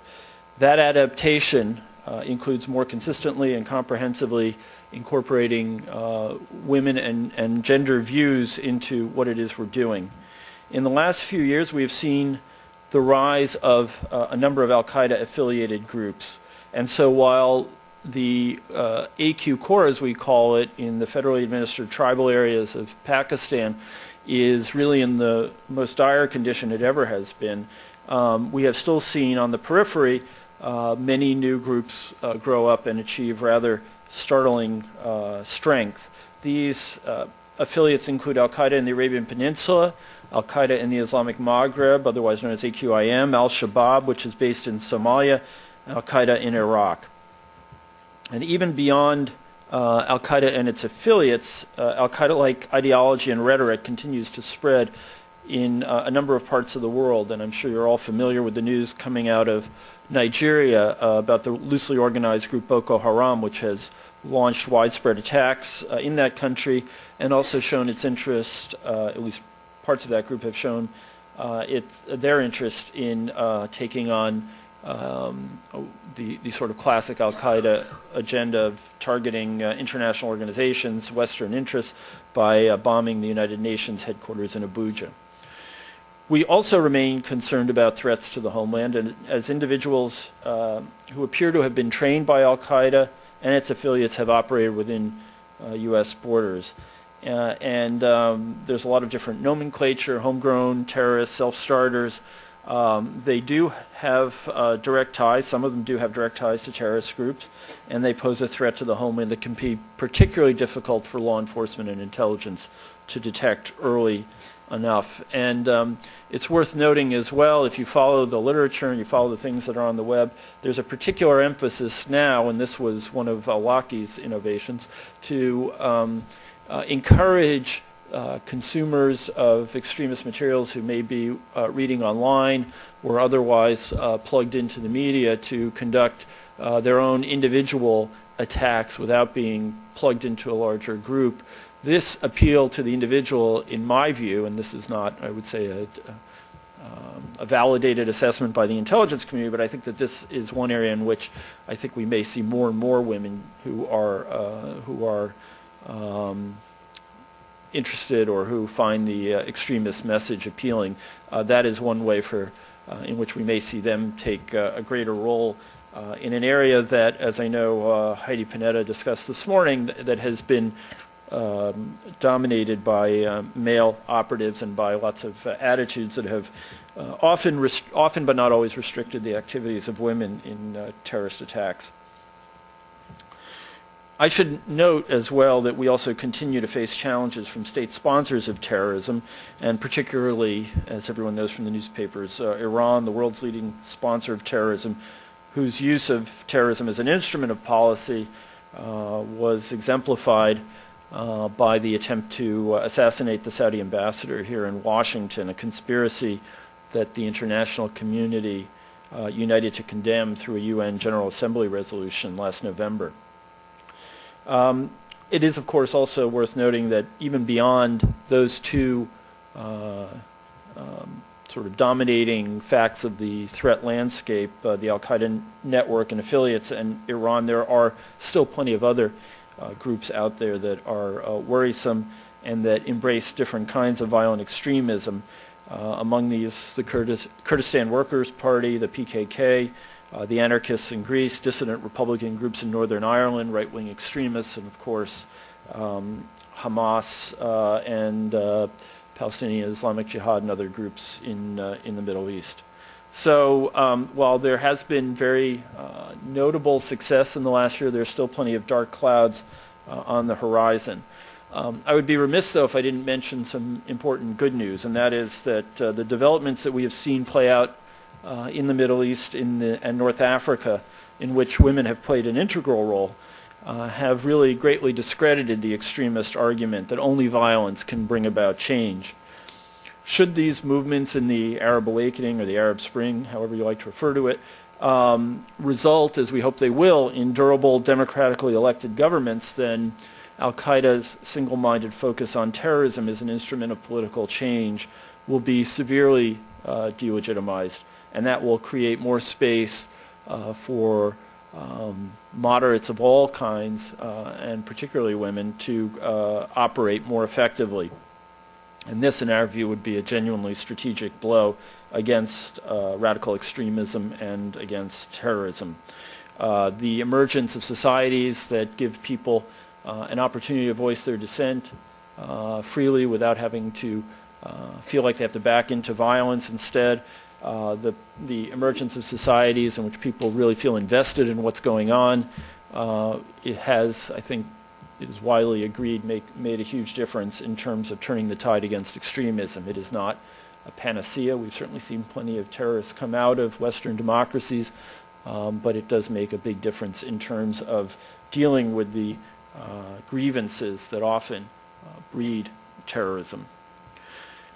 Now, inspiring as this moment may be, we're not blind to the attendant perils, and we know that civil strife creates the kind of environment that terrorists are drawn to, and undoubtedly some are tempted to exploit the situation to carry out plots that could cause significant disruptions for countries undergoing democratic transitions.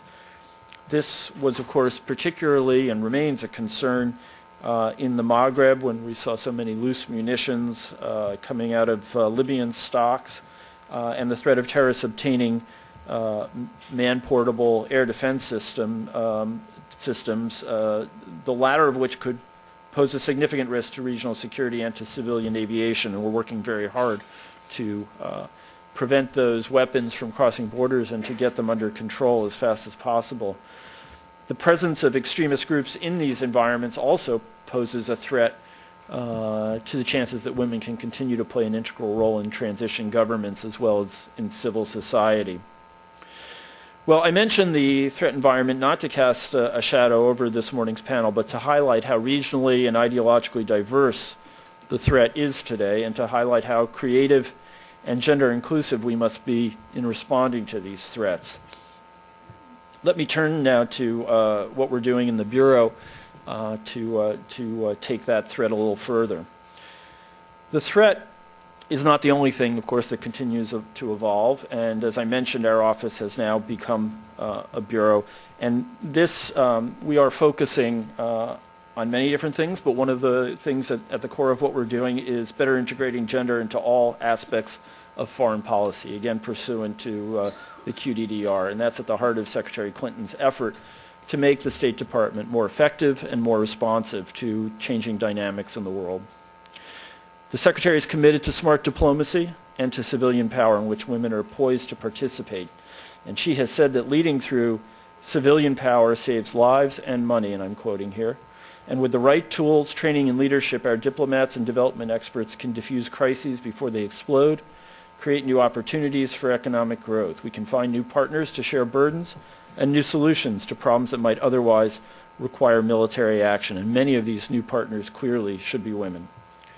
Our ability to oversee and implement CT programs, which cover everything from police training to countering the al-Qaeda narrative, was strengthened by the creation of the Bureau.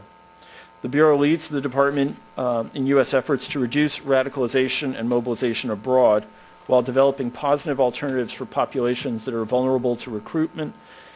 And in this realm, we work closely and help stand up, in fact, the recently established Center for strategic counterterrorism communications, which counters, undermines, and marginalizes the impact of the terrorist narrative in these at-risk populations. Now, in my view, this area of counter-radicalization, countering violent extremism, is where women are playing and must play, are playing a vital role and must play a larger one. The cultural role that women will play in turning back the tide of extremism could be, and I strongly believe will be, critical. As part of the stand-up of our Bureau, we're reorganizing and taking steps to make the Bureau effective across a wide range of policy and program activities, and that includes reviewing the way we're integrating gender into our policies. Regarding our approach, the Bureau is specifically working to integrate gender into programs and policies in 4 ways, many of which are reflected in the National Action Plan on Women, Peace, and Security. First, we're working to build the capacity of women in civil society and the security sector to counter the spread of extremism. And this includes building the capacity of local, national, and multinational women's and peace groups committed to working against violent extremism to more effectively conduct public outreach and provide train-the-trainer opportunities to sensitize women to the role they can play in countering violent extremism in their communities. We're looking to conduct national security training for women in law enforcement, in the government, and in civil society so that they may play a more constructive role in shaping national security, specifically terrorism policies and programs. In this capacity building vein, we're also working to support women's participation in community policing, and community policing, I want to underscore, is one of the absolutely key initiatives globally towards reducing radicalization, because that first contact with state power is often a decisive one in terms of radicalization. Women have a unique reach into society, and through these activities, they can detect when a terrorist organization may be operating with their communities. You know, I would just want to expand on this a little bit. I just wanted to let you know I was in Yemen 2 weeks ago, and I saw lots of different officials in lots of rather exhausting meetings, but I think the highlight of my visit was an evening spent with half a dozen different people from civil society. And of them, I think 4 or 5 were women who were doing the most remarkable things under the most difficult circumstances imaginable. I met one woman, a very young woman, who was involved in setting up a youth radio station that was carrying an anti-extremist message. A woman who was working for for a newspaper, who was involved in a whole range of different activities. A woman who was involved in doing the kind of train-the-trainer activities that I described. She was, I believe, being supported by USAID in her work, and who was very concerned about the vacuum that was existing in Yemeni society, especially outside Sana'a, and the lack of sort of positive messaging that was going on. These people were just extraordinary. They were impassioned about what they were doing. They were clear-eyed, they knew the challenges, and they had just an enormous sense of motivation. I also met, while I was there, I should mention, a non-Yemeni, an English woman who was working for a large NGO that was bringing theater troupes to villages where they would essentially do theatrical works that would illustrate some of the problems the society was facing, including early marriage, brutality within families, and the like. And I have to tell you, this is just remarkable stuff and extraordinarily brave given the security challenges throughout the countryside. So I recount this just to underscore how often it's going to be unorthodox means, or means that perhaps we don't see in the newspaper every day, that are going to make a big difference in pushing back this very, very dangerous tide of extremist ideology. And I was deeply moved by what they're accomplishing out there, and it made me come back and look at our budget and see what more we can do to support them. So participation, as the foregoing I think makes clear, is absolutely critical. And we're trying to encourage that and to get feedback from women in the development and the implementation of our CVE, Countering Violent Extremism programs, our counterterrorism finance programs, and our anti-terrorism assistance programs, and those are the ones in which we train security forces, usually high-end police units. And these are within law enforcement agencies. The broad reach of our programs allows us a lot of different opportunities to promote gender equality, and these in turn will help us achieve one of our key objectives, which is to build self-sustaining counterterrorism capacity in partner nations around the world. It is an essential part of our policy that we do not want to be the face of all this work everywhere, both for obvious cost and resource reasons, but also because it's not sustainable, and frankly, a big American footprint is not always the best way to achieve your goals. We are focused on protection, and that means that we'll continue to consider how our policies and programs impact women. This includes working to ensure that women's rights are not used as a bargaining chip in settings related to counterterrorism goals. We're not going to seek to mitigate the use of counterterrorism. We are seeking to mitigate the use of counterterrorism measures by foreign governments that are used as vehicles to restrict organizations that assist women. And we're ensuring that counterterrorism dialogues with partner governments include discussions on how to effectively protect civilians, including women and girls. So let me just say in conclusion that as we, as a nation, look abroad, our interests are going to be challenged in the 20th century in much the way that they have been in the past, but we will do a better job if we have both men and women fully involved in counterterrorism policies and programs that include women in their formulation and consider the impact on women in their implementation will make for a much better, a much more comprehensive counterterrorism effort.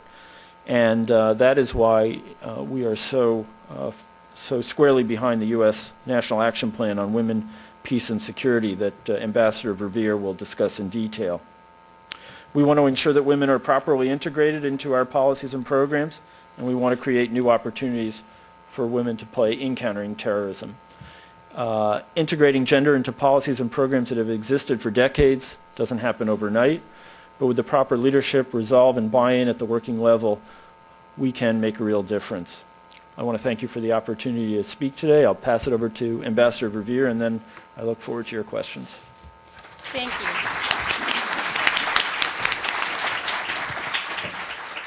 Thank you, Ambassador Benjamin. I would note that you can be a member of WISE, even if you're a man, so keep that in mind. And Ambassador Verveer, we'll turn it to you. Thank you so much, and good morning, everybody. It's a wonderful opportunity to be here, and I want to particularly thank WISE. I think I was one of the early members of WISE, and it was an organization that really was ahead of its time. Because today we hear more and more, as in this discussion, of the linkages between women and security. And WISE was there so many years ago, really setting the stage for all of this. So I think it's appropriate that you're a big part of the discussion today. And it's a real pleasure for me to be here with my colleague, Ambassador Benjamin. He and I were colleagues in the Clinton White House. And I must say, he is truly one of the most energetic, creative, and committed people I know, and a heck of a nice guy to boot. So it really is wonderful to be here with him, and I want to echo what he said about the panel that preceded us. We heard a little bit about what was said, and it sounds like it was a terrifically rich exchange. As he said, I want to talk a little bit about the U.S. National Action Plan on Women, Peace and Security, which in many ways is critically important to the work that he and his bureau do in combating the challenges of terrorism that he laid out that are as much a threat today as they have been, and we need to work together to find innovative ways to make sure that that threat doesn't do the damage it's capable of unleashing. A decade ago, the UN Security Council linked women to peace and security when it adopted the Resolution 1325. Now, Unfortunately, women are still, after all of these years, shut out of negotiations that seek to end conflict and the decision-making processes that shape post-conflict reconstruction.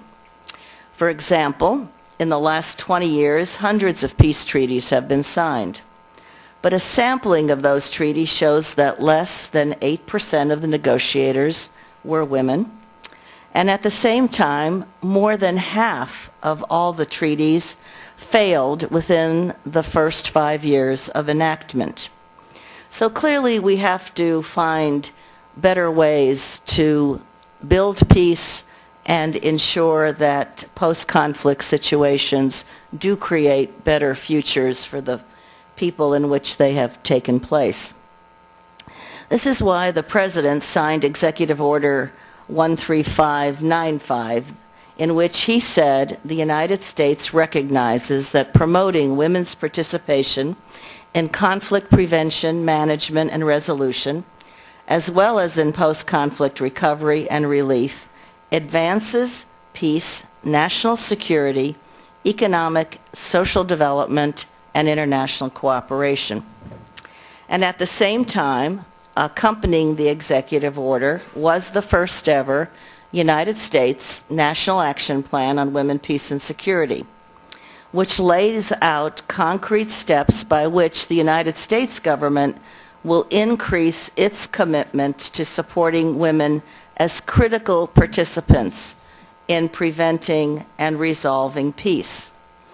Now, in implementing the executive order and the National Action Plan, the United States, through its diplomatic, military, and development expertise, is engaged in efforts that will ensure that women's perspectives and considerations of gender are woven in to the DNA of how we approach peace processes, the protection of civilians, humanitarian assistance, conflict prevention, and including counterterrorism in the ways that Ambassador Benjamin laid out.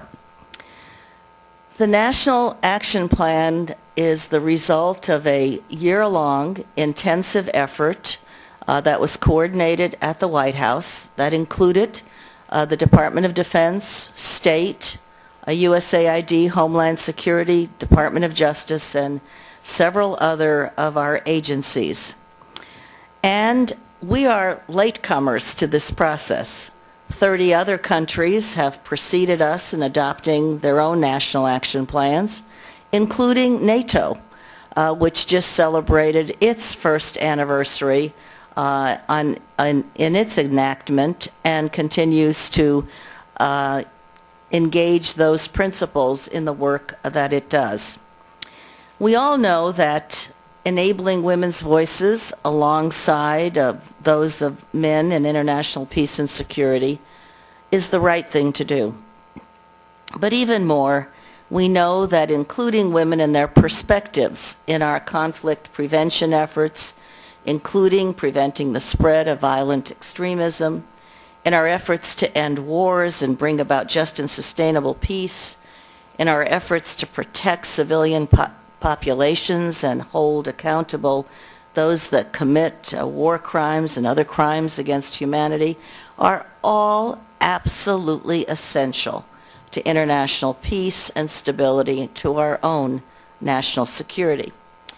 So this is a simple and very powerful concept, that our national security is more effective, that our efforts in peace building are stronger around the world, that peace agreements will be far more lasting and more just when women, 50% of the world's population and even more in some areas of conflict, when they have a say in how societies promote non-violence, rebuild peace, and recover from conflict, including the scourge of terrorism. Now, this really isn't a new idea. It's just taken a long time to get traction. For the last 10 years, the United States has supported this principle from Republican administrations and Democratic administrations. We've been engaged in strengthening Security Council Resolution 1325. 2 years ago, Secretary Clinton went to the Security Council to speak on behalf of a U.S.-sponsored resolution, Security Council Resolution 1888, to ensure that the United Nations would have a special representative and a team of experts dealing with sexual gender-based violence and the calamity that it represents, and be able to, in advance of the worst happening, begin to take measures to address it. Our military, diplomats, and development experts have incorporated this framework into their efforts in Iraq and Afghanistan, promoting women's roles in reintegration and reconciliation processes in Afghanistan, for example. I know you heard a little bit this morning about the female engagement teams, the so-called FETs that have been operating in Afghanistan. Those special teams of female soldiers have been working in the PRTs to curb violence against women, to be sure, but also to embrace a wider role. And I have spoken to many of them in Afghanistan and outside of Afghanistan about their experiences. And I think by any measure, they have played an extremely positive role. And in fact, many other countries involved in Afghanistan have come to the FET teams and asked how they can do something comparable in their own operations and their contributions to the NATO force there.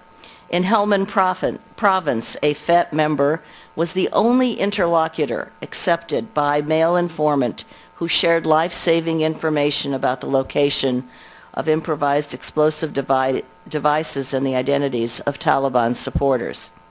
Moreover, by 2014, Afghanistan expects to field about 5,000 women as Afghan police officers, and more women are present today in the military academies training for the Afghan forces. So the National Action Plan will give us better tools to advance peace and security.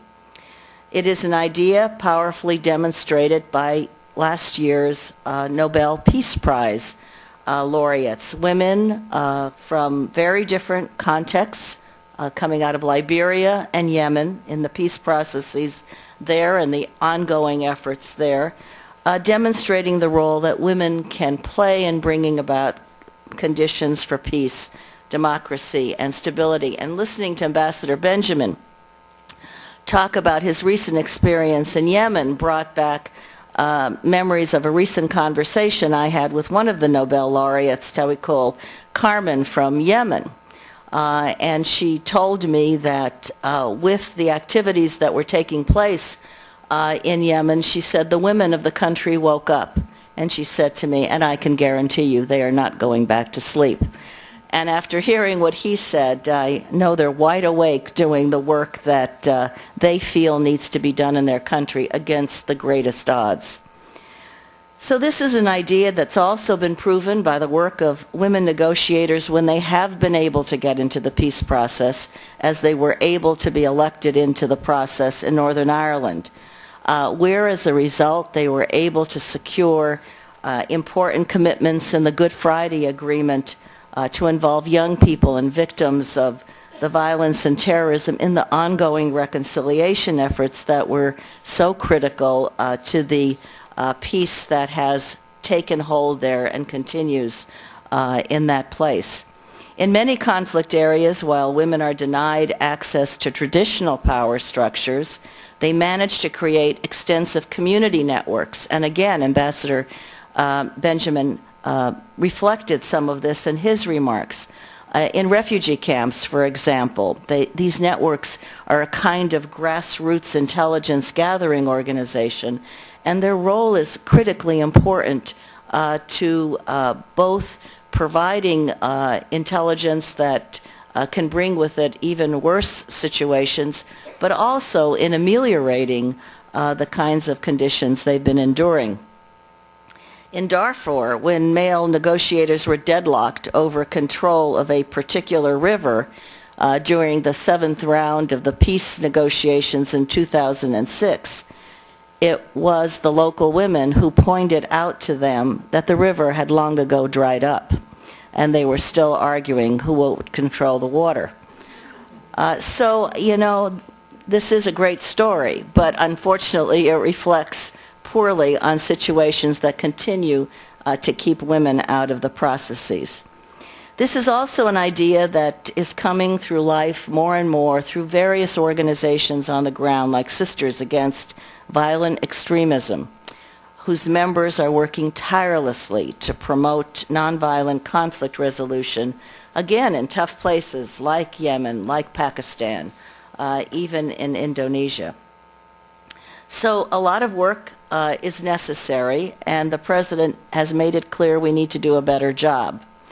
So the National Action Plan builds on the National Security Strategy, and it lays out specific areas in which we will redouble our efforts.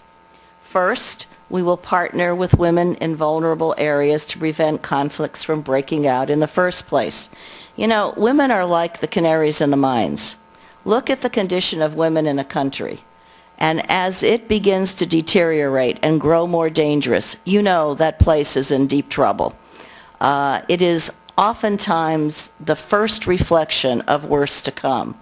And in looking at these conditions, we need to be a lot smarter about responding to them so the worst does not come and those early efforts against women are dealt with. Studies suggest that women's physical security and higher levels of gender equality correlate with security and peacefulness of entire countries. A second focus of the National Action Plan is strengthening protection for women and girls during and after conflict. We will be working with our partners on the ground, as we have been, to crack down on rape as a tool of war and to hold perpetrators of violence against women accountable, as well as to support survivors of sexual and gender-based violence. I just came back from Colombia yesterday, and our U.S. Embassy there has been engaged across the board in incorporating the National Action Plan into the work that is going on through the government and other efforts in Colombia to really address that decades-long internal conflict that they have had to work through. And one of the critical issues that still is a very significant challenge is the insecurity of women and violence against women. And I met with members of the Ministry of Defense in Colombia, and they told me that ministry has control over the police and the military, and how critical it was for them to take steps to ensure that the security forces were not engaged in any way in this violence. And there were still occasional manifestations of that, and certainly fear in some parts of the country by women that was the case. And so they are making concerted efforts to address it. And one of the things they said to me is, we want to work more closely with your military to ensure that our police and military forces get the proper training so that they are never implicated again in these kinds of incidents.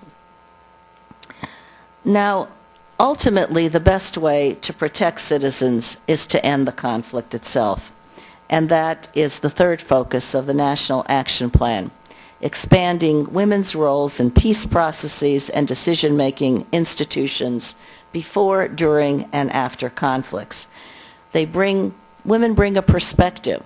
They bring concerns to the peace table that may never bubble up to the negotiations, where a friend of mine often says the negotiations are all about the guys giving amnesty to themselves for all of the crimes that have been perpetrated. But there are a lot of issues that need to be addressed if that conflict is truly to end.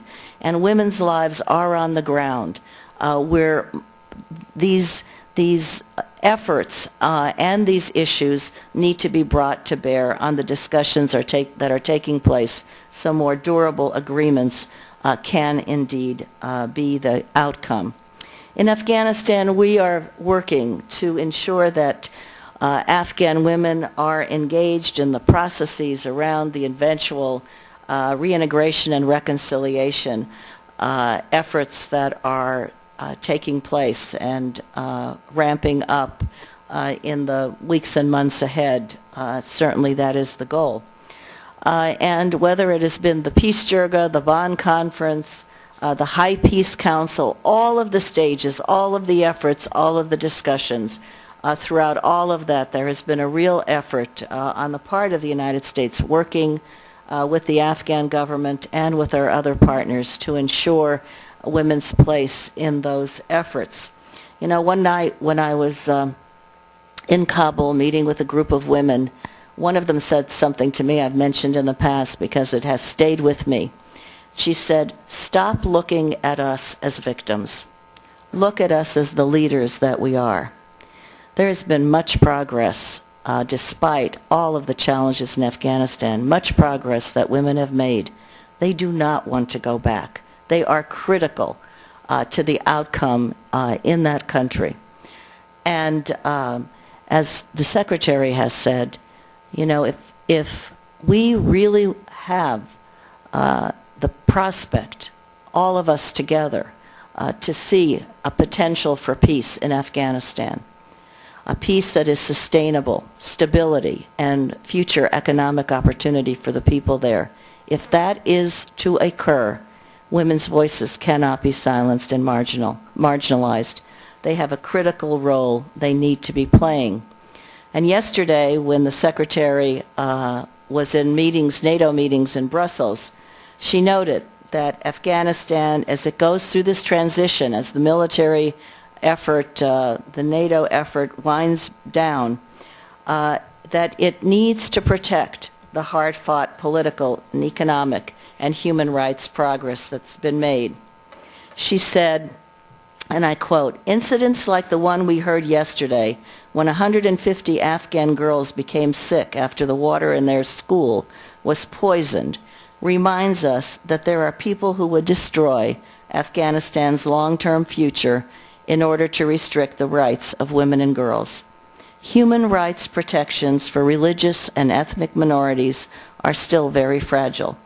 Universal human rights are critical to Afghanistan's security and prosperity, and we will continue to make them a priority." So this National Action Plan is one that is in process. It will require great concentration and a coordinated effort, and the goal is merely that we are able to ensure greater effectiveness and results in all of our efforts and policies in peace and security operations.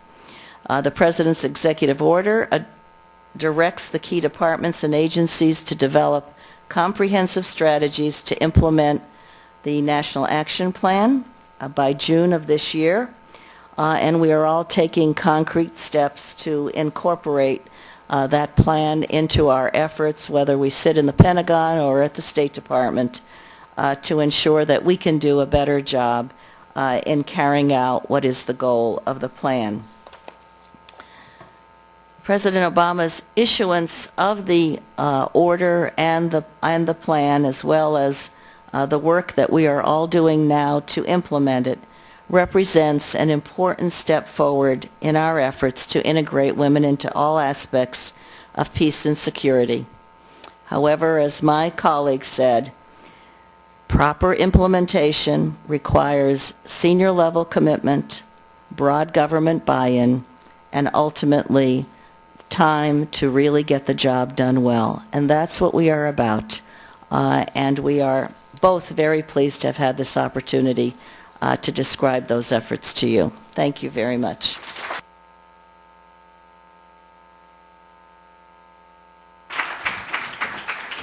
Thank you so much to both of you. It's a reminder of why it's so important to talk about these issues in a very substantive, serious way so that they don't just get relegated to sort of side issues, but that the long-term security and impact that the U.S. is going to have in Afghanistan, Yemen, and other places is really going to depend on engaging the entire society. We are over time. I don't know if you have time for a round of questions or if you need to run. Jane, you're the keeper. You tell us if we have time for... Okay, we're going to take one round of a couple questions. Please be very brief if you would. Okay, right here in the back, we'll get a microphone. Please state your name and affiliation. Hi, I am a detective with the Los Angeles Police Department under Deputy Chief Mike Downing. And no question, I would just like to offer us, however you can employ us or use us in this mission. We do have an excellent, we're working with the community very closely in our outreach and source development, but talking to Claire earlier, I'm going to meet with her, and I'd like to do whatever we can with our agency. Great, thank you very much. One more? Okay, right here in the... That one is actually in 2 more, Dan says. Okay, right here in the front. Hurry, hurry with the microphone. I don't want to make anybody late for lunch. Hi, good afternoon. It's my pleasure to hear Ms. Verveer and Ambassador Benjamin today. Obviously, my question is related to Afghan women because I'm from Afghanistan. I'm a producer for Afghan TV. I'm Gila.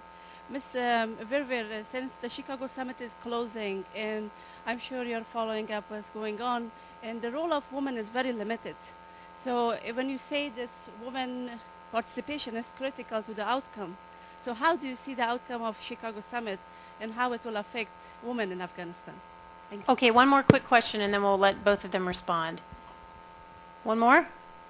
Right, going. All right, that'll be our last question.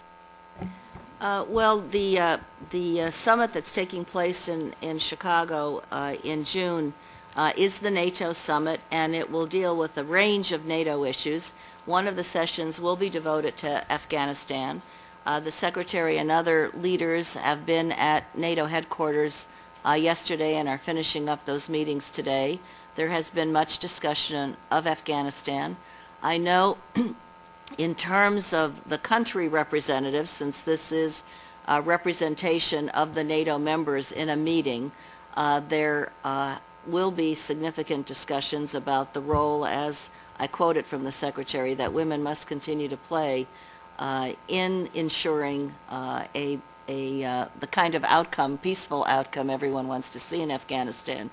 There are discussions about women's participation as part of the Afghan delegation, and it is not clear what the outcome of those discussions are, as well as participation in discussions that will be taking place in the same area as the NATO discussions the day before, that will be under non-NATO sponsorship, that will include discussions on Afghanistan and the role of women. So there is a real effort going on to incorporate this topic in a very serious way, recognizing how important it is, not just in the NATO discussions in Chicago, but in the upcoming meetings that will be taking place in July in Tokyo as well, the donors meeting, and again, a significant participation from Afghan civil society, including the women.